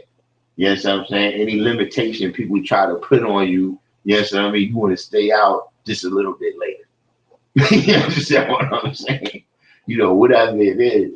So that's also a part of the mentality, but that goes into what you were saying with the tokenism too. You know what I'm saying? That's the other part of it where it allows them to ask the question, well, if Charles Barkley made it, why can't you make it? I'm not 6'6". You know what I'm saying? Yes, that's what I'm saying. But the other side of it, right, is that it keeps the indoctrination going. Right. You understand what I mean? On the slight outside chance that you're gonna end up you understand what I'm saying? Yeah. So now you wanna glorify this and not look down on it because you want to be in that position one day. You understand what I'm saying? So on a slight outside chance, you need to remain in the system. You see what I'm saying? Because if that's how they achieved it, then maybe you're going to achieve it. So by the end of the day, you supporting, the system of your own oppression, and through that support, you're not getting no benefit. It's one thing when you say, okay, look, we in America, so you don't want to have the type of stupid mentalities, where you got people that's like, look, I'm not gonna work, and I mean, if you like a business person or whatever, you start your own business, I'm saying that's something different. I'm just talking about people that's like, nah, that's the white man's plantation, see, that's dumb because, you're gonna get benefit from working. You understand what I'm saying? Even though, at the end of the day, they're gonna receive benefit too. Is what you could do with the benefits you get. You understand what I'm saying? You can take that. Okay, we know this is the plantation. We want to move away from that, but now you can create a stable environment where you can educate your seeds, and then they'll be able to take it to the next level. You understand what I'm saying? But when you're doing things that's only benefiting them, and you just getting the flaws, for a second or two, but it's no real benefit for you. You see what I'm saying? But this is about being able to weigh and judge things. You know what I'm saying? Like how we say, for what they really are and not what they appear to be.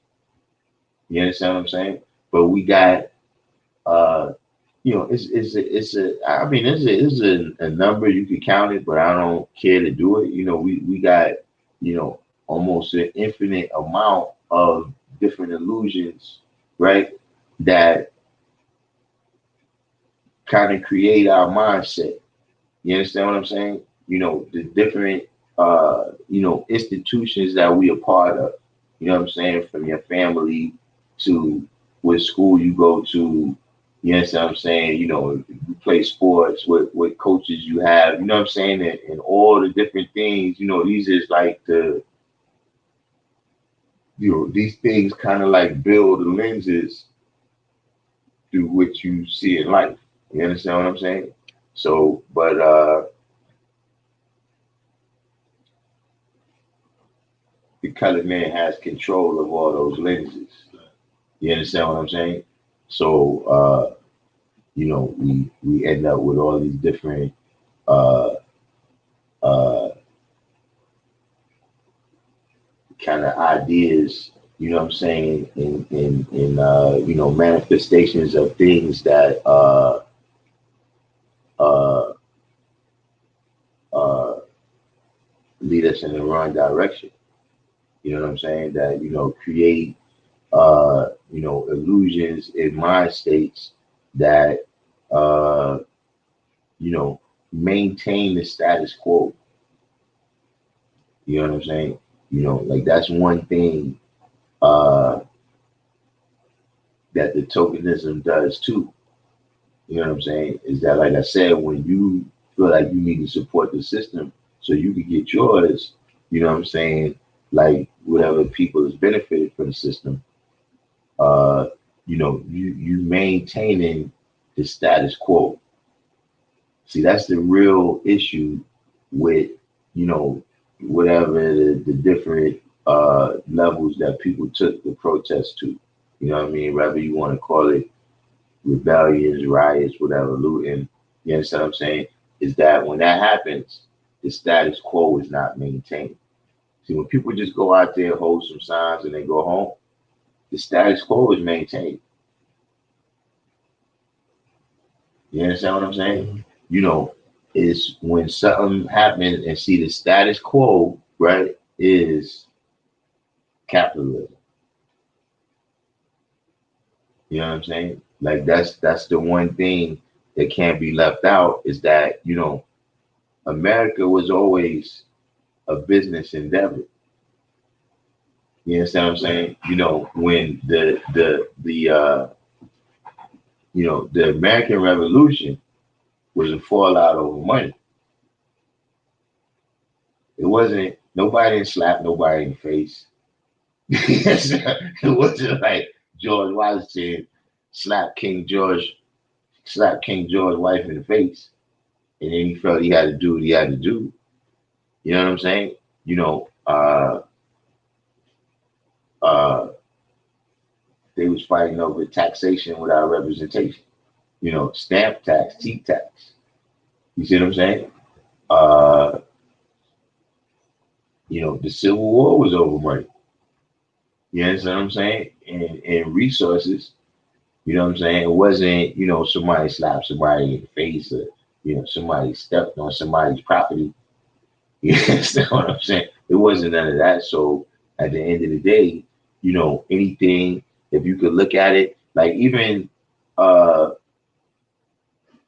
the successes that Martin Luther King did have, right? Or like I said, that's why sometimes it said Martin Luther King, he was great at publicizing certain things. You know what I'm saying? And especially in contrast to right now, or even to say in contrast to the Black Panthers, right? He put kind of a friendly face on this, you know what I'm saying? Like Malcolm X, other brothers, they put in a much more militant face, you know what I mean?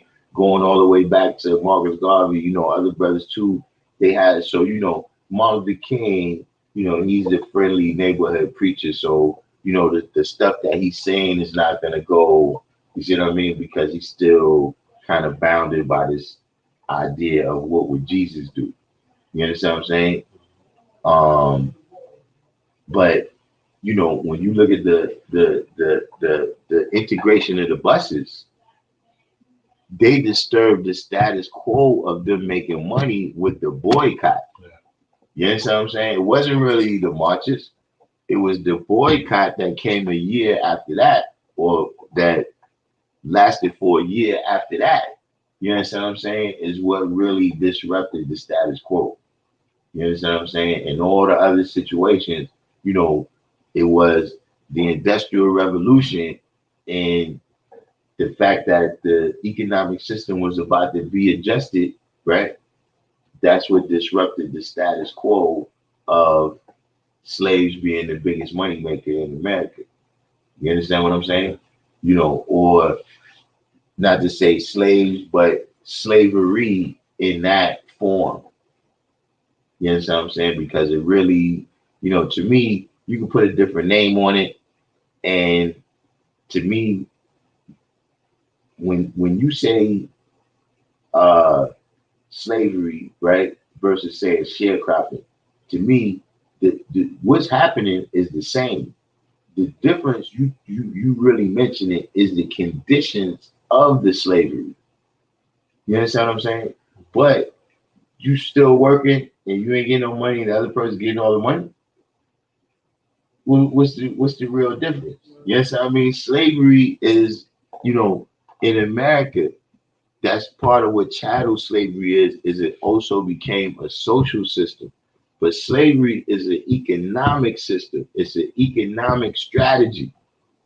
You understand what I'm saying? It's not a real, because like I said, you had some plantations where the people was indoctrinated enough, they ain't have no change.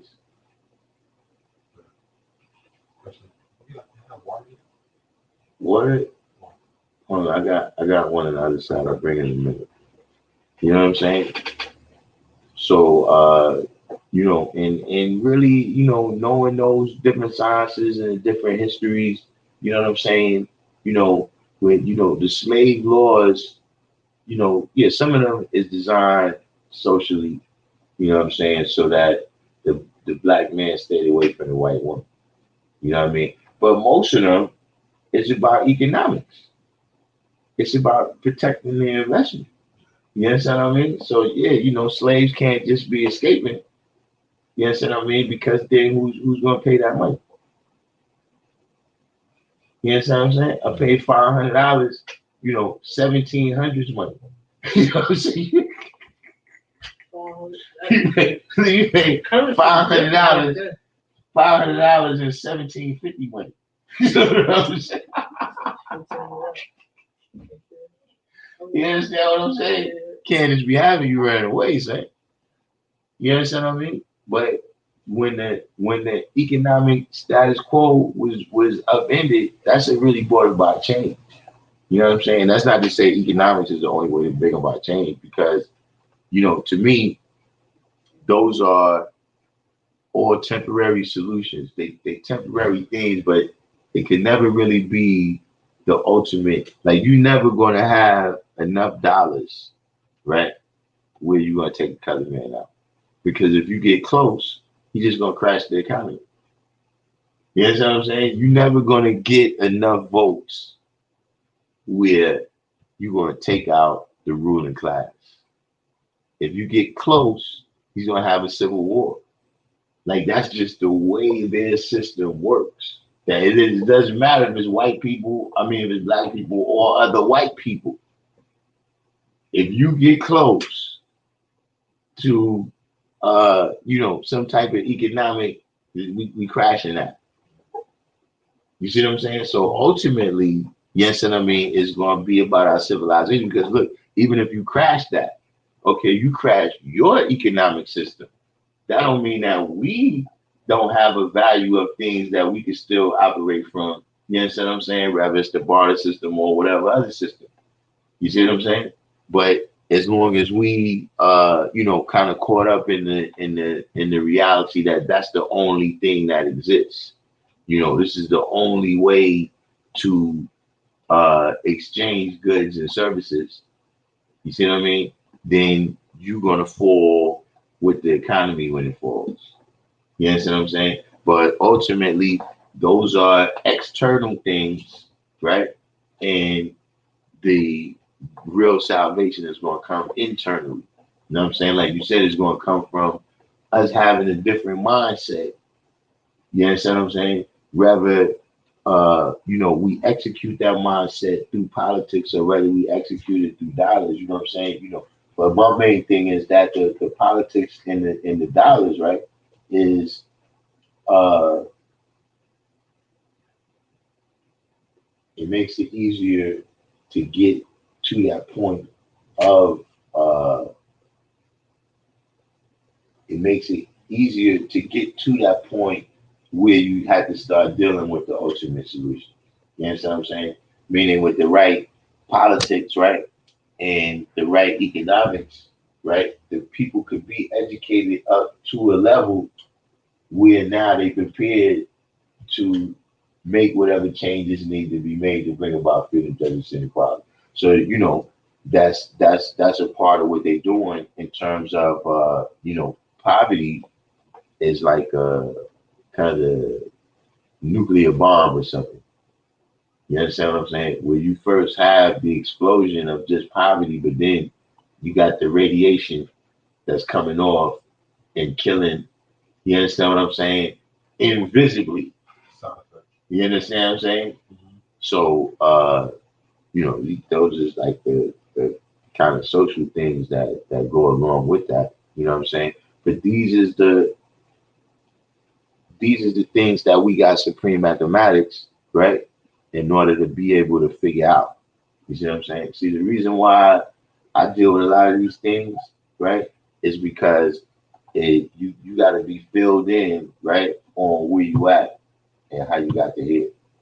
You see what I'm saying? Like Mr. 120, I don't know if you noticed this as you study in your lessons. You understand what I mean? But like even if you deal with the 140, right? All of the lessons like that, or the whole set of 120 kind of proceeds that way. But when you look at the 140 in particular, right? The first thing it tells you, right, is where you at. Like you already passed who's the original man, who's the colored man. Now you get to this whole description of the planet Earth, right? And with the history, what everything that has happened and everything that's gonna happen, it tells you about how this is written and who's the one that wrote it and who's in control of it, right? And it gives you the where, the planet Earth, all the different descriptions. You know what I'm saying? It tells you the duty or the kind of job that everybody's been doing. You understand what I mean? The 85% has been busy believing, the 10% has been busy creating illusions. You understand what I'm saying? It identifies who these people are, who's the 10%, who's the 85%, who's the 5%, right? Then and what they duties are. What do they do? You know what I'm saying? What do like I said, it tells you that with the 85% is busy believing, the 10% is busy creating illusion, and the 5% is busy teaching civilization. You know what I'm saying? Then it tells you about Yakub and what is the root. When it's telling you who is the founder, under like attract, air like repel. This is the root of all the things that we see. You know what I mean? All the things that's around us can be traced back to that, right? It lets you know who the person is, what he went through in order to create the devil, and what is the mental and physical power of a real devil. You see what I'm saying? Now, after it fills you in on that, right? It brings you up to date, fills you in on the whole past, all these things, where the colored man come from, and how and why he interacts with us the way he interacts. You know what I'm saying? And then it brings you up to date, right? It tells you what was supposed to have happened with that expired 1914. And then it says, tell us the exact number of years, months, and days of the devil being birthed on our planet. And then it starts going into what and how to take the devil off the planet. You see what I'm saying? So it fills you in on everything that happened, how we got to here. You know what I'm saying? And then if you know who you are, right, then you know that you're supposed to be coming to take the devil in the hells in the very near future. You see what I'm saying? So that's the generalities of it, just dealing with Yakub, what he taught his people, how they activate, you understand what I'm saying? But the specifics of it, right? The specifics of it, you know what I'm saying, is these different histories, you know what I'm saying, uh, of events that occurred, you know what I'm saying, laws that was passed, Columbus, coming over here, John Hart Hawkins, all of these people, that's the individual things that a lot of times we don't know, you know what I'm saying? Just like we were saying, if people actually knew what Gandhi was about, they wouldn't, you understand what I'm saying? So a lot of times it's things we doing that if we knew what it was actually about, a lot of people wouldn't still do it. But a lot of times people don't even know that these connections exist. You understand what I'm saying? Like I said, people don't realize, like if you don't realize, okay, our neighborhoods got to be the way they got from certain things. So then how do you reverse the process, you see what I mean, to get back right? You see what I'm saying? Like with the dietary, you know what I'm saying? I mean, you got to know about different foods. You got to know about which foods that you was eating that was wrong, right? In order to be able to cut them out and reverse whatever is the negative effects it's been having on your body. You see what I mean? So by the same token, we got to be able to look back at the histories of the different things, what happened. You understand what I'm saying? And say, okay, these are the things that we got to reverse right here. See, like you was talking about unity and people coming together. You understand what I mean? That's one of the first things, is that there was no unity amongst Caucasian people. There was no unity in Europe. People might have been unified under an empire. You understand what I'm saying? But there was no unity in Europe until Christianity. And even during the time of Christianity, but I'm saying specifically as it pertains to us, the first unity that they achieved under Christianity in the Roman Empire, that was about them. That was about stopping all the different people from revolting, right? By giving them a book that says, give Caesar what is Caesar's. You understand what I'm saying? But by the time, when it starts to pertain to us, right? Christianity, I'm talking about us right here in North America, right? Is when the Portuguese and the Spanish, right, and the rest of the Europeans, right, become unified under the Christian, what would you say, it's not necessarily a mindset, but under the Catholic unity, right, in the kind of the Catholic team, that listen, if they not on our team, you can do what you want to do to them. You understand what I'm saying?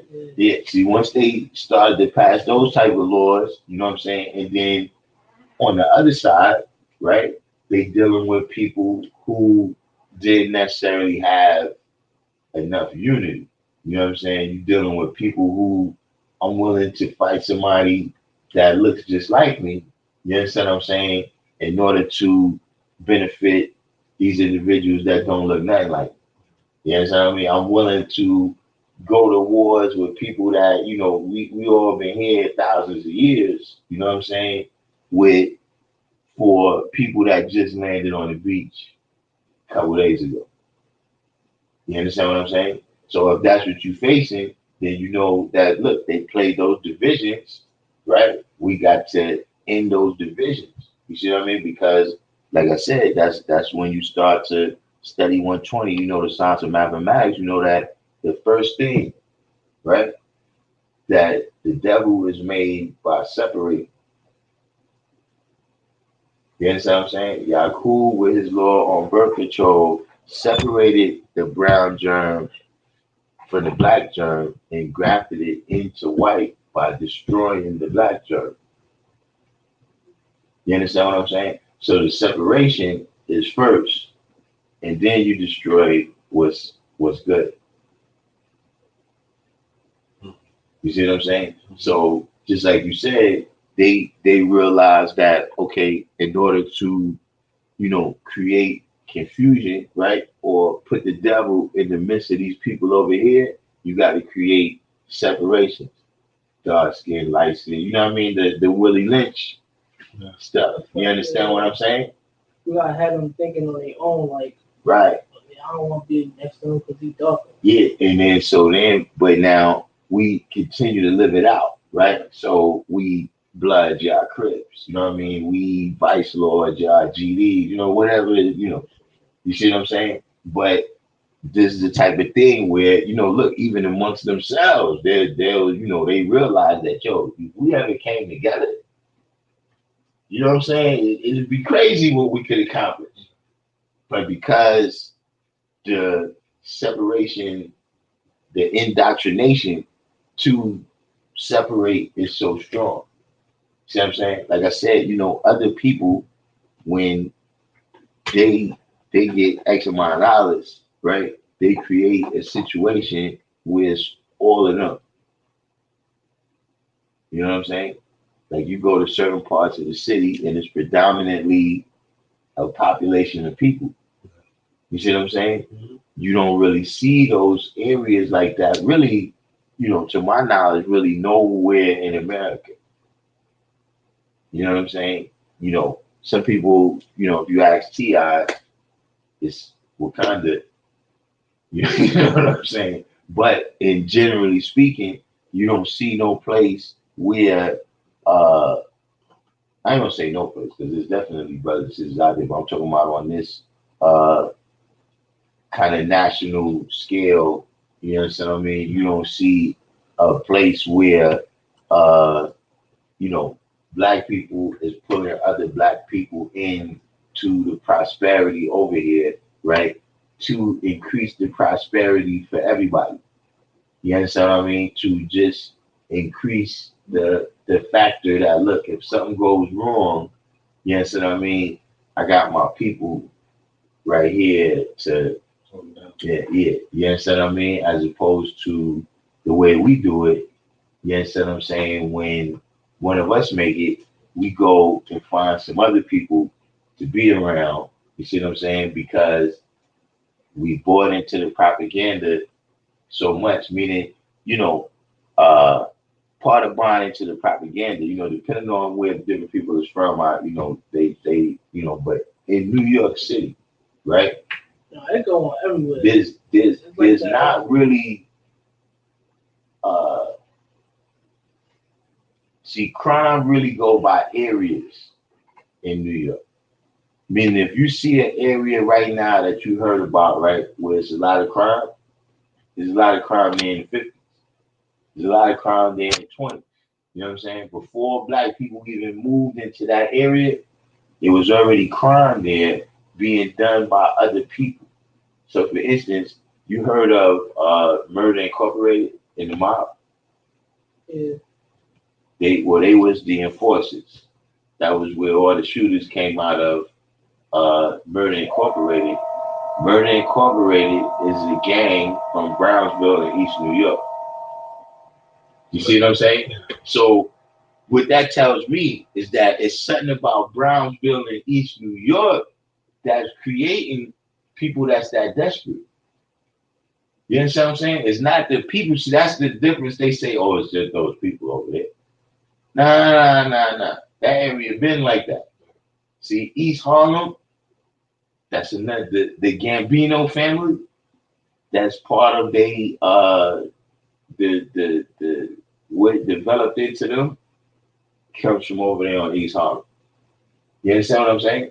So now when you see that it's still crime, it's not the people, it's the condition that the people is being put into, right, in these areas that is really creating. You see what I mean? So even if you look at, if you talk about, look, years, months, and days, where some areas where, look, It is they done been through dope over there, they done been through crack over there, now they got the pills. You understand what I'm saying? Why does this continue to happen in the same place? You see what I mean? And then or even if you look at a lot of families that, I'm talking about original people, right? When the family was down south, nobody never committed no crimes. They go to a big city, LA, Chicago, New York, Newark, you know what I'm saying? And then, listen, yeah, they turn into the worst people. Like, yo, Trey wasn't even like that down south. You see what I mean? It's something about the condition that's creating that. You understand what I'm saying? One of the things is that when you get to the city, right, it's a proximity effect. Yeah. You see what I'm saying? And that's one of the reasons why in these big cities you see so much crime is because you got people that don't have nothing, right? Right across the street from millionaires. You understand what I'm saying? Even TV, people having TV so that, you see all these people flossing. You understand what I'm saying? You look on there, you see all of this stuff. And so now this is pressure. As opposed to you in a situation where, look, we all pretty much in the same situation. See, now we just look out for each other. You understand what I mean? Now, you don't got no food? All right, yo, I got some, you know what I mean? I'm gonna hook you up with a little something. You understand what I mean? But we get to the city, nah, you got no food. I'm wrong with you. You know what I'm saying? I ain't got it. You understand what I'm saying? Because you trying to accumulate something so that you can be like the people that you're looking at. You understand what I mean? Out there, that's they rich. You see what I mean? All those is different. That's a part of the bomb of poverty. You see what I'm saying? But in these neighborhoods, we gotta look at the history of it. You know what I mean? That uh, there's just a lot of families, right? That they never had a LeBron James. You know what I'm saying? They never had somebody, whatever it is, somebody in the family, you know, even somebody in the family that, was so much about education and pump education so much to the next generation that they all became professional people. You understand what I mean? So there's some families that they still haven't had a doctor or a lawyer, in the direct. You understand what I'm saying? Like within your generation. Yeah, you know what I'm saying? Or a football player or whatever, somebody that becomes a salvation to the family. You know what I'm saying? Like even this person may somehow come up with a lot of money and then they pay the college education of some other people in the family. Yes, I mean, so some families, uh, you know, for the whole hundreds of years they've been here, they kind of been in neutral. You see what I'm saying? That's the kind of thing that got to be addressed. You know what I mean? Because you're always gonna have those people that they come and they can play basketball. You know what I mean? But some families, that's just not their genetics. You know what I mean? They're not gonna produce somebody that's 6'8", 270 pounds. You understand what I'm saying? That could run and jump like that. That's not a part of their genetics. You know what I mean? Maybe most of the people in that family are short or whatever the case may be. You understand what I mean? So they not athletic. You see what I'm saying? But that's how you build. You know what I'm saying? That's another thing that we dealing with. You know what I'm saying? In terms of when you study the lessons, you see that, first of all, Yakub had a plan to make the devil, right? Which took 600 years. You know what I'm saying? Second of all, first of all, you see he had a plan to accumulate the followers. You know what I mean? Or really, first he had a plan to make the devil, but accumulating the followers, all of these different things, he had to map this out. You understand what I mean? He had to have a place to do it. all of the rules and regulations that he established over that, you know, that was how he was able to be successful. But what it shows you, right, is that he planned in how we call it now intergenerational level. You understand what I'm saying? So you dealing with people, if you see them build a building or they build a road or whatever, and they say, well, yeah, this thing is supposed to last 150 years. That means that they planning all the way out like that.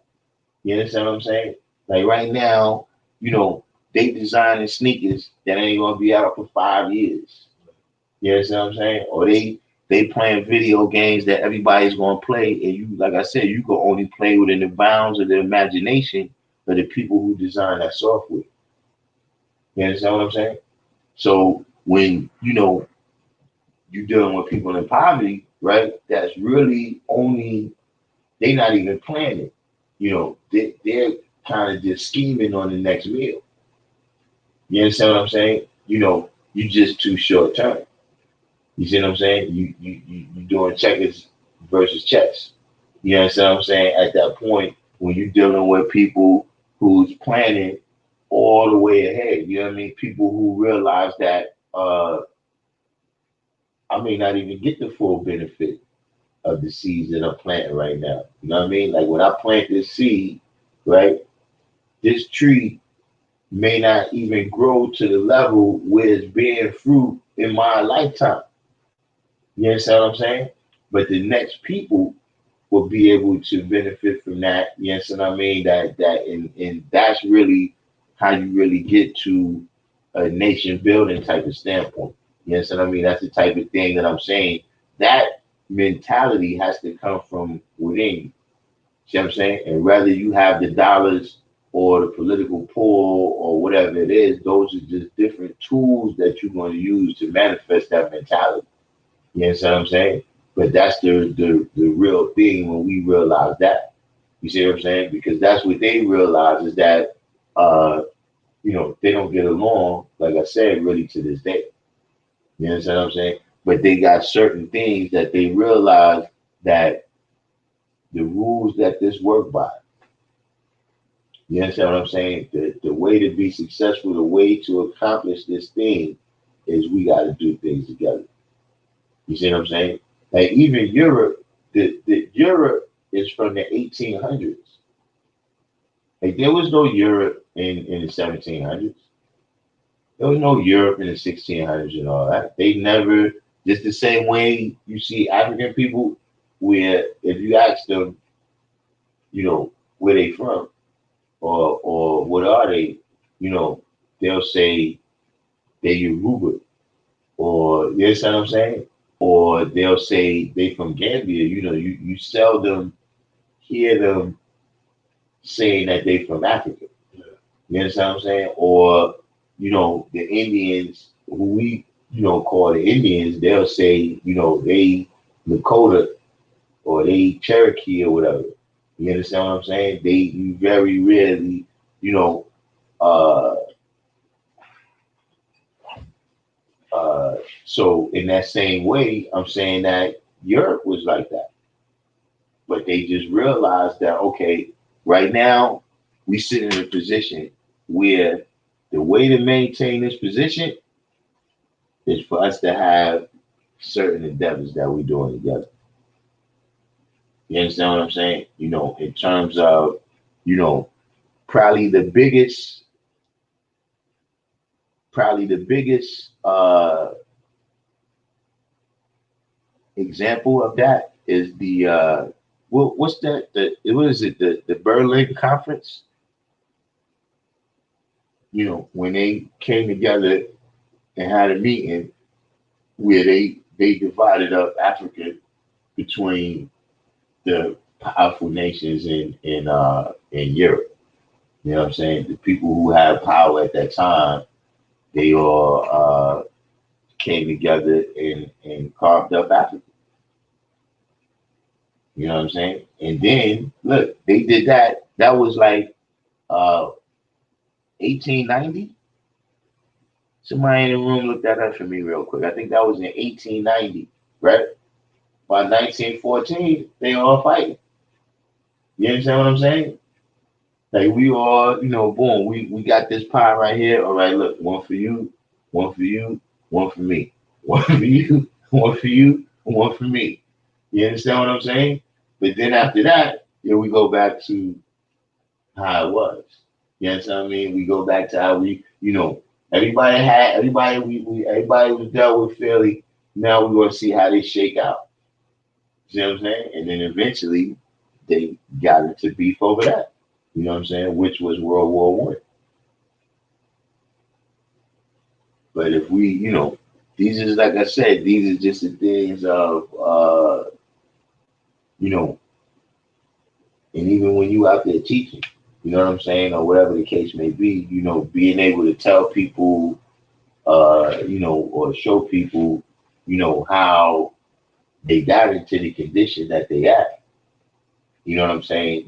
From not to be telling them like, you just you Is that what you say? Yeah, you're right. But just showing them, that you're right. The way you go about, you don't want to be talking down on people. You know what I'm saying? Get an impression that you really right. Yes, and I mean, but when you giving the examples of different things, you know what I'm saying? Like, how they know, like, how did things go from indentured servitude to slavery? You understand what I'm saying? Uh, how did for instance the one drop rule, did I ever go through to where the one drop rule came from? There was a lady in 1660s, right? And she was half original, and she sued the the slave masters, right, that she had. She sued them that she should be free because her father was white, and she won the case. So then he instituted a new law that if your mother is black, you a slave. You see what I'm saying? Because see what she was doing, right? She was challenging the status quo. Because if I got rights, right, based on this being my father, right, then part of those rights include an inheritance. You see what I'm saying? And so to not allow, like I said, our poverty comes from different places. You understand what I mean? To not allow anybody original, right, to not allow anybody original to get a kind of foot up. We got to keep everybody, limited to this right here. You see what I'm saying? So, right now you got situations, right? There was just a lady, what's the lady's name? There's another lady got caught passing for being black. You know what I'm saying? She was a college professor, you know what I mean? African American studies, you know what I mean? Yeah. Early hair. Right. Yeah. You see what I'm saying? Now, part of that's based, in the way I see it, part of that's based on that one drop rule. That see, in America, we've been trained, right, to accept, whatever person as one of us, because we will accept anybody that the white man reject. Once the white man say you're not white, then we consider them black. You understand what I'm saying? And if you notice, a lot of people, right, that they, close to, we say it's 48 shades of black. People, once you get out to like the 45th, 46th, 47th, 48th shade, that's the type of thing they'll tell you. That, listen, you treating me like I'm not all the way black, but the white man considers me this. It's like, yeah, but when I start doing things because of what the white man do. You understand what I'm saying? But see, we've been trained that, listen, if I get a woman pregnant and I put my child back there in slave quarters with y'all gotta accept it. You see what I'm saying? So, like I said, this is something that happened in the modern days and times where a white person could come in, like you said, curly hair, then all of a sudden, they like, no, I got a cousin that's that light. Nah, I seen people that like, what about Vanessa Williams? Yeah, well, show me where it's a tribe, right? Like right now, where they got certain people, you go in Papua New Guinea or you go Africa, you go outside. Show me the indigenous tribe of people that look like Vanessa Williams.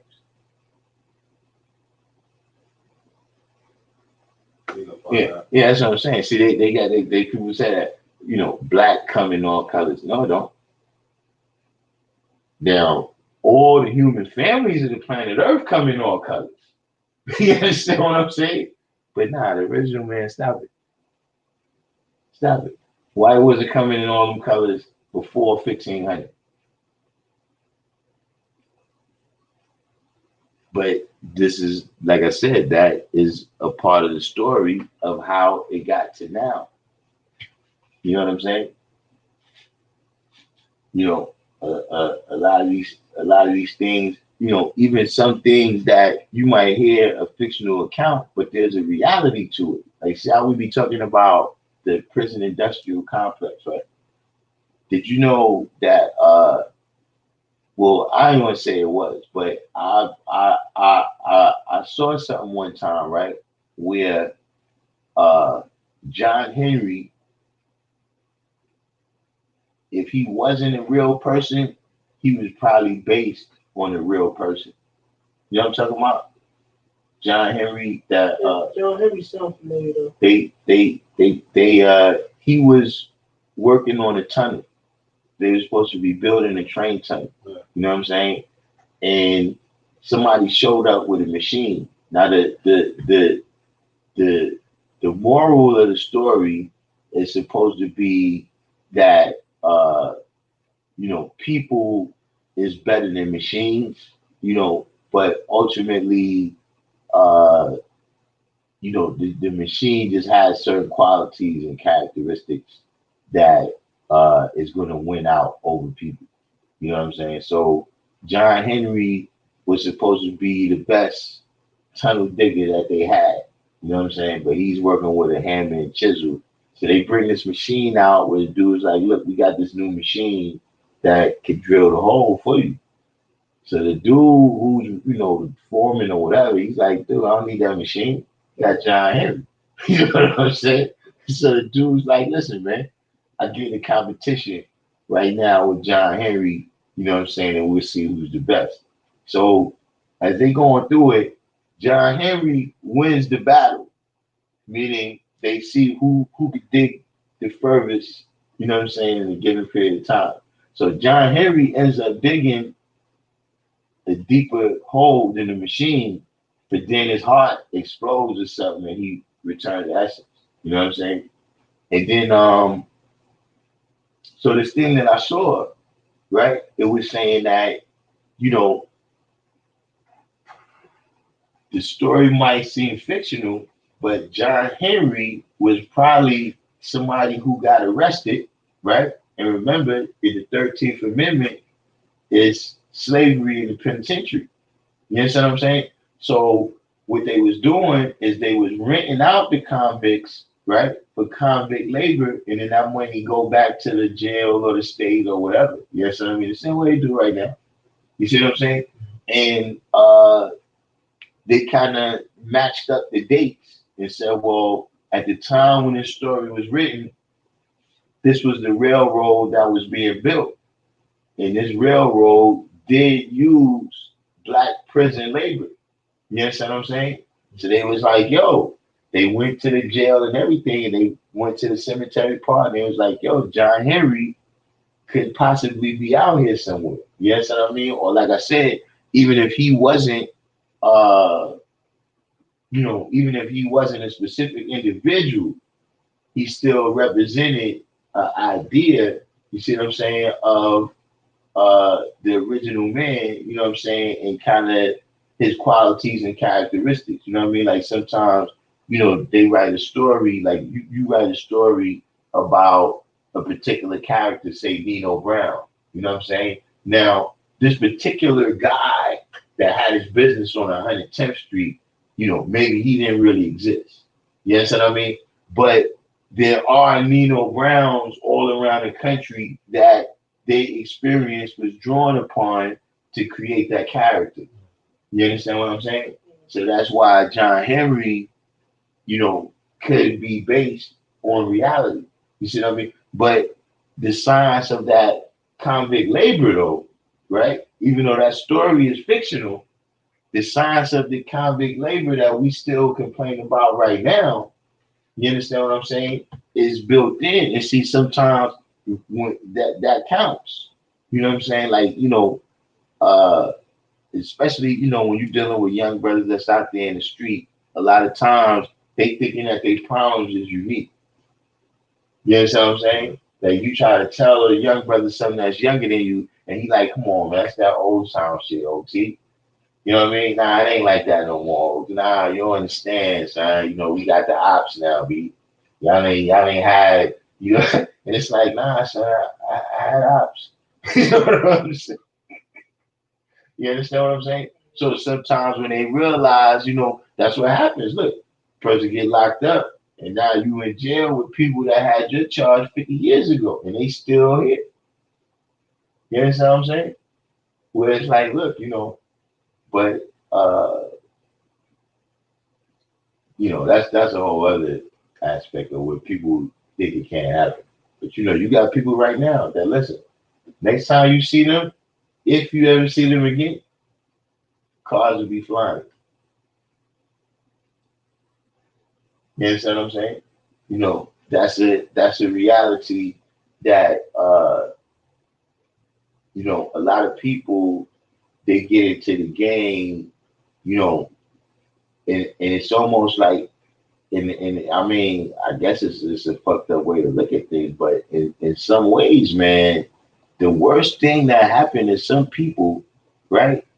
That uh oh, I don't recall that part. Jack King said the color purple shows prisoners building a railroad.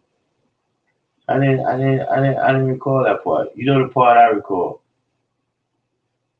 See, hold on, let me do a disclaimer right now. Because a lot of this WAP stuff, and I'm not playing, man. A lot of this WAP stuff.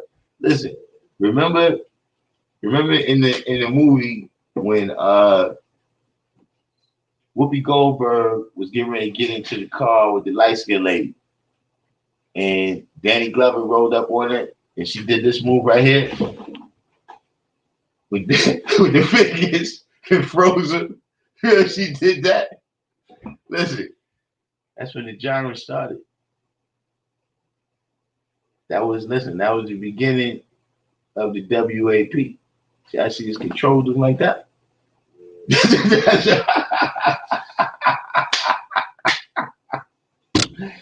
Hey, listen, man. Things went totally left, man, after that movie. A lot of y'all might don't know. But just in the conditioning, right? Somebody just used that word. Look, in the conditioning, right? When you look at a lot of how the black man is portrayed right now, you know what I'm saying? In movies, in TV, and if you just hear the kind of attitude that a lot of people, whether it's black women, even other black men, they see the black man as that Danny Glover character. You know what I'm saying? Or they see him as a part of who every black man is. You know what I mean? A lot of things they describing, is that kind of beast way of life that the men, not just Danny Glover, her father, you understand what I'm saying? It's like she's looking for that. Right. And the whole movie was about women, black women having to overcome the existence of the black man. You understand what I'm saying? Instead of thriving, with the black man. You know what I'm saying? And so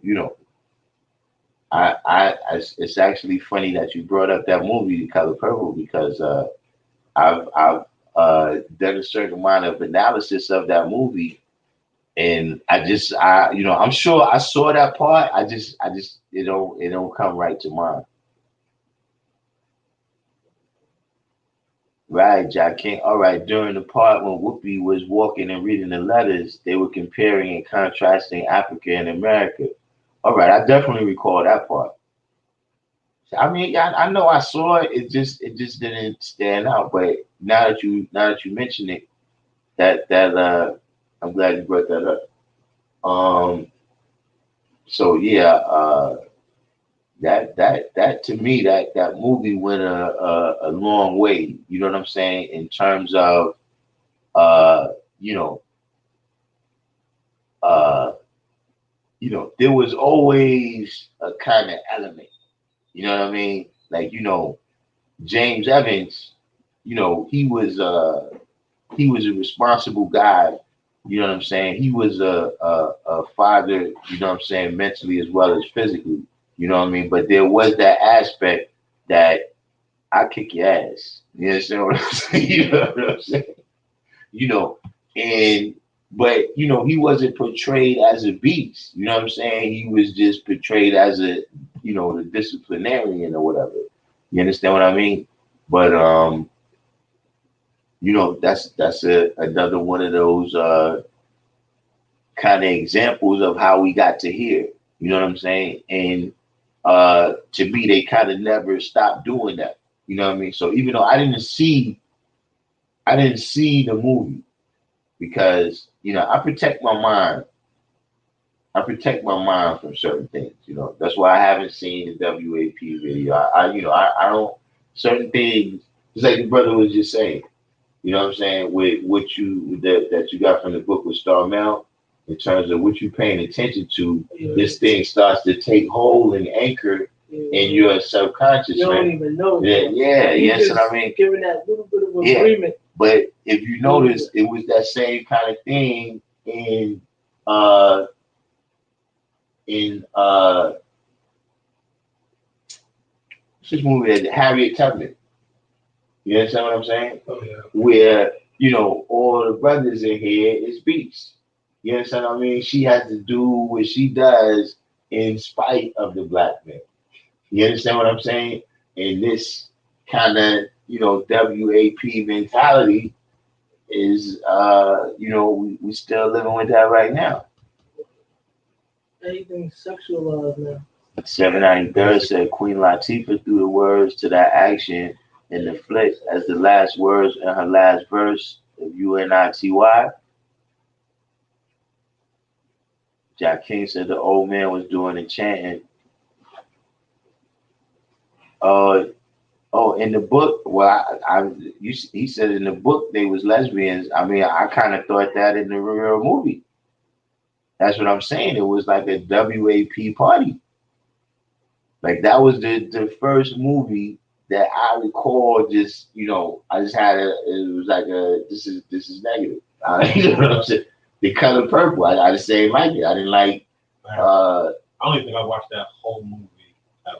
I probably seen it all the way through. Like I've always been the person I don't know, growing up, I never watched scary movies. I hated scary movies. I never wanted that type of energy in my body. I never watched that. I couldn't do it because I always felt weird and I always thought about it. You know what I mean? Yeah. And then look, and then they had a series of, during that era, there was another show that came on, The Women of Brewster Place. That was kind of the TV version or something of The Color Purple. You know what I'm saying? And it was the same thing where the problem for all the women, right? And it's about black women. The problem is always the black man. You understand what I mean? And whenever they kind of band together and do the move,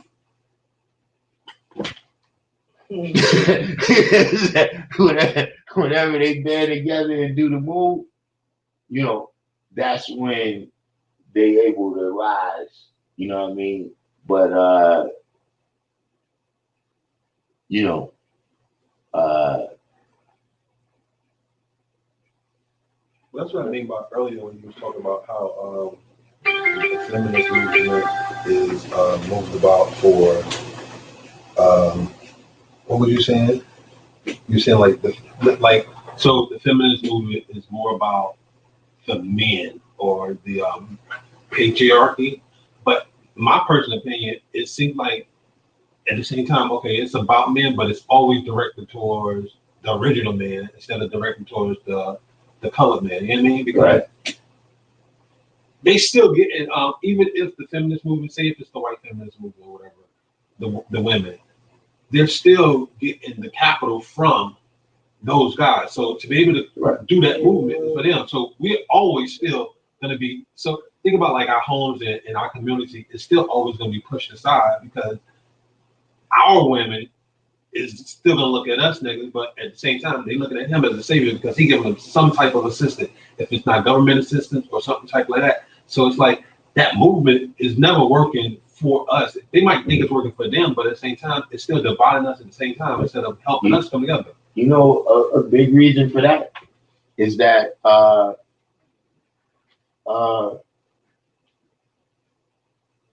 see the black man is you know, the main strategy for oppressing the black man, right, is to take everything from him. Mm-hmm. You know what I'm saying? Money is freedom, you know, everything. You know what I'm saying? The main strategy for oppressing the black woman is giving them stuff. But all that stuff is rope. You understand what I'm saying? And when they get enough rope, you understand what I'm saying? And so they kind of, like you said, the different things that they get is like, all right, yeah, I'm gonna give you this, but under conditions that's going to destroy you. You understand what I'm saying? Under conditions that's going to destroy your family. You understand what I'm saying? Yeah. You know, and so you know, in the end, you know, this is why you see a lot of women who push back at that. Like, you know, you saying he's giving me stuff, but he's not, because at the end of the day, they getting more stressed out from all the hoops they got to jump through. You understand what I mean? And then after you jump through all them hoops, it's still bringing about destruction. You know what I'm saying? Because they giving you money, right? But they only giving you enough to keep you around. Coming back. Yeah. Not you understand what I'm saying? So you can build with. Right. Not giving you enough to build. You understand what I mean? So now, because you're not building, right, but you're jumping through a constant level of hoops, now you frustrated. But like you said, you don't know who to take the frustration out on, so you taking it out on, you know, well, that's kind of what people do. You know what I mean? They take it out on the people that's right here. You understand what I mean? You can't really take it out on somebody that's cross town. You see what I'm saying? So that's real fact. You know what I'm saying? So you know that's been a form of oppression. You know what I mean? And you know, you could be grafted. You know what I'm saying? Meaning in terms of you know, you being told that, you know, this person over here is your problem. You understand what I mean? And I got a plan for you to get over on these people. You understand what I'm saying? This is what Yakub is telling people. You understand what I mean? Yo, this person right here is your problem. You know what I mean? And if you notice, look, that's a tactic that they use in almost everything. You know what I mean? When they come in and they want to conquer a land, right? That's what they do. They go to the people that's not a part of the ruling class. And they say, look, these people right here is your problem. You want to get rid of them? Here, take these guns right here. Take these bullets. You understand what I'm saying? Because they did the same thing in Africa back in the day. That's exactly what I'm talking about. You understand what I mean? Yeah. So that's what they constantly do it to this day right now. Yeah. So they'll identify people, right, just to have us, look, the reason you can't get no jobs because of these Mexicans. Yeah. You understand what I'm saying? Nah, nigga, the reason ain't no job because of you. You understand what I'm saying? But you got a system, you understand what I mean? Because that is the nature in which you was created. I ain't design systems. I don't know what's like the next. Yeah. But see, we still got to study because see, look, that's what they do. That's why look, they read ancient books, like everybody that go on politics, right? They mastered the book Machiavelli, the Prince.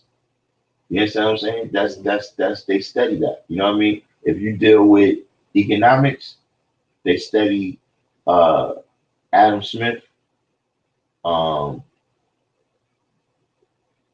Karl Marx. You know what I'm saying? It's another dude named Locke. I can't recall his first name, but he's the dude that really he came up with the concept of private property. You know what I'm saying? Before that, all of the property belonged to the monarch. You understand what I'm saying? Nobody didn't have no, you're not doing, you know what I'm saying? Don't get me wrong, I got the landlords and the counts and all the people, you know what I mean, that we still see that to this day. You know what I'm saying? Buildings got landlords, the counts is the counties. You understand what I'm saying? A lot of the names that we got for a parcel of land or whatever, you see what I mean, come from those days. You know what I'm saying? But this is a handful of people. You see? Oh, Tommy Robinson know the dude. Thomas Locke. That's one thing I like about the room, man. Y'all know everything in there. But yeah, Thomas Locke, he's the dude that came up with the idea of private property, right? And then kind of as this form of doing business and making money started thriving, you know what I'm saying? Adam Smith gave his observations, you know what I'm saying, of how the system was working, you know what I'm saying, and how capitalism worked, you know what I mean, all the the basic elements of it. And they study that. You see what I'm saying? Yeah. Because there ain't nothing changed. You understand what I'm saying? Like they study the science of Julius Caesar, you know what I'm saying? And all the political intrigue and all of the things what happened, those are still the things that they activate on. You see what I'm saying? We dealing with a short-term knowledge of we just right here, right now. And what I'm saying is that's always been the issue for us, right? Since you know, 1555. You understand what I'm saying? When they brought the brothers to the Caribbean, right? And they existed in the Caribbean for long enough, right? From 1555 to 1619, right? They they existed there for long enough that nobody knew the history. You see what I'm saying? By the time you touch down in America, you don't know who you was, where you came from. You understand what I mean? So now you can easily accept this role that you're being given as slave because you don't have a history. You see what I'm saying? So you got to be able to fill the people in to how they got to right here. You see what I'm saying? And then they'll be able to reverse that and get back out. You understand what I'm saying? You got to give them kind of the breadcrumbs. You understand what I mean? What is that book? Hansel and Gretel? Mm-hmm. Yeah. Edison Brazil said they was promoting lesbianism on the color. But I mean, it kind of looked like that to me. Like that, yeah, it was a whole scene where didn't the lady kiss Whoopi Goldberg on the mouth? Yeah. And just the whole way they was describing, like the way she was just that's what I'm saying. It was like I was a kid. But I didn't like that. I didn't, that was to me that set off like a series of things. You know what I'm saying? Where the brothers in there wasn't being portrayed like Bill Cosby. No. Even though Bill Cosby in real life is one.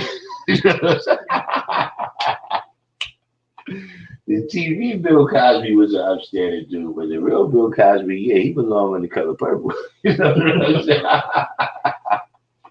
Hold on a second, let me give you one.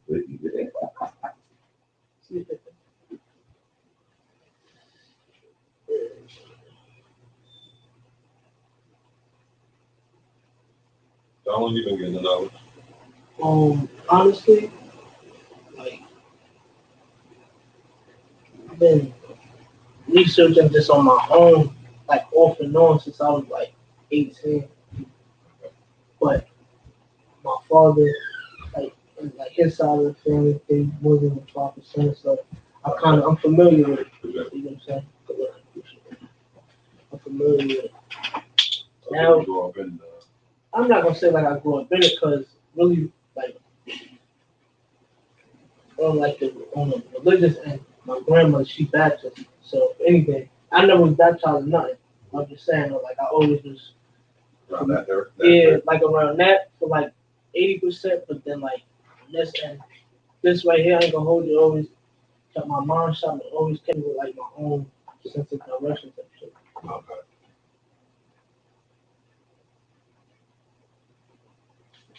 I ain't against religion, but for me, like I don't want to see myself following something that's like it don't really got no real beneficial value. See, with this, you grab this and I can get it from you. Yeah.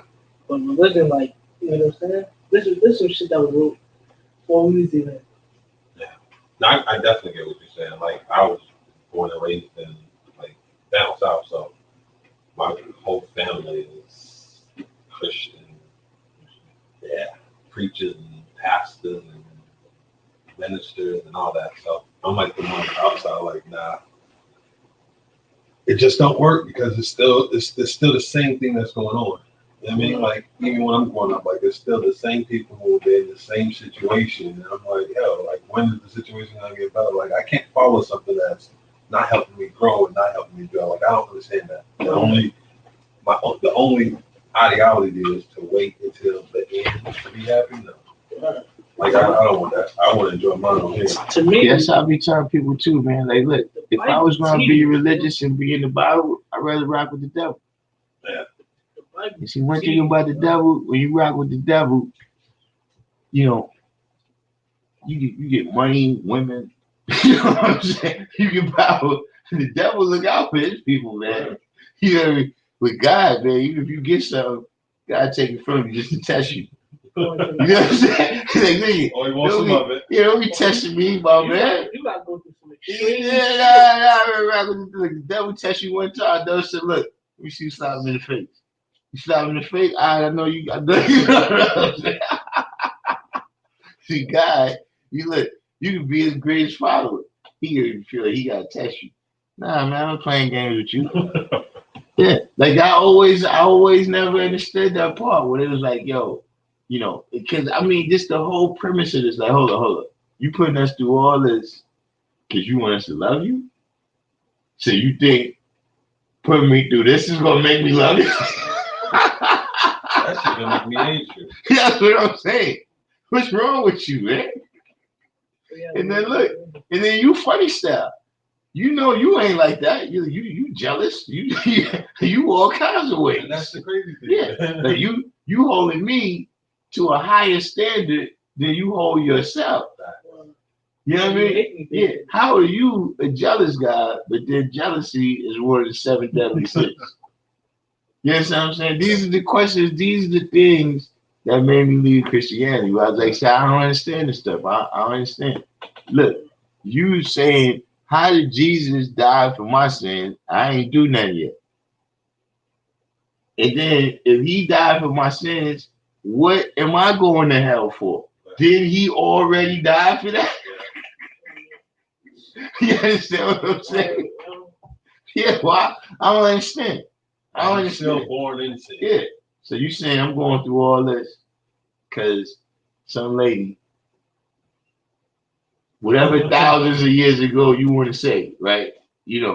6,000 years ago, some lady ate an apple. And now we gotta go through all this. First of all, did you already kick them out the Garden of Eden? So they already that was the penalty. Hold up. Then you killed everybody. You put the flood, you killed everybody on the planet. So they paid again for the sins. Then Jesus died for the sins. And then I still gotta go to hell? This thing ain't making no sense, man. I'd rather we still got free will. I'd rather rap with the other dude. Yeah, shit. What are you talking about? I think you know what the inner city is like. Cause this shit you talking about hell, man, just a little bit of fight. Yeah. You know what I'm saying? I don't think you understand what I'm going through right here. You know what I'm saying? You threatening me with that? Yeah, all right. You know what I'm saying? That's real shit, though. Okay. We been living in hell. Yeah. Yeah, I never understood that. Why you get all this stuff when you rock with the devil, man? They don't want us to know God lives within us. That's what it is. That's what it is. God already lives inside you. See, Natural Jew brings up a good point right here. I just came back in the comments. She was saying that the colored woman a lot of times would get upset with the original woman because the colored man will rape and beat the original woman, and it made the colored woman jealous, which is something that that gets left out. Yeah. That and look, it's I don't know how it gets left out because it's clear that all right, you got the woman, she's working in the house, right? The colored woman's husband is having sex with this woman. This is not a good relationship, right? Yeah. You understand what I'm saying? So that kind of thing gets left out. But it's still, she mad at the lady. Like, she wasn't giving it to him. He the one that was taking it. You understand what I'm saying? But you can't be mad at your husband, though. You can't be mad at the master, though. You can't. But now you're gonna act like y'all wasn't down. Yeah. You understand what I'm saying?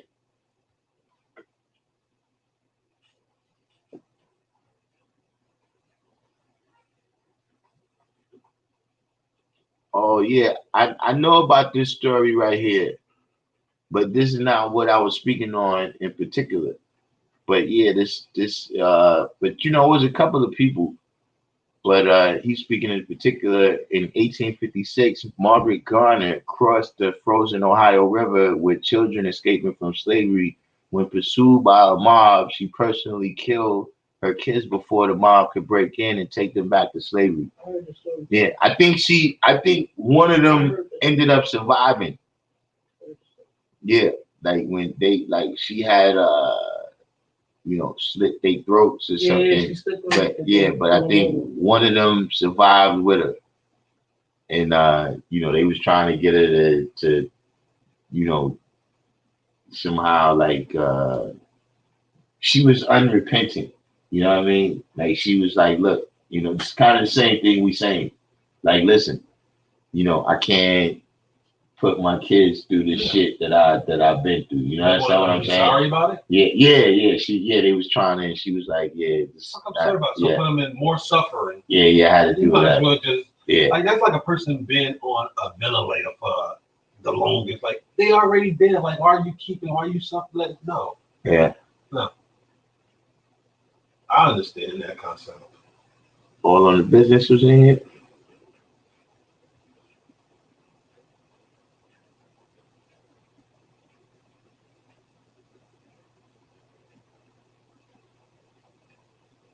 Yeah, we didn't get too much side rallies today. Oh yeah. So how do I start the? Do we start it tomorrow? Yeah. Okay. Cool. You bring the notebook. Okay. You said I need a new one, right? Yeah. Anything else I need to bring? Pencil.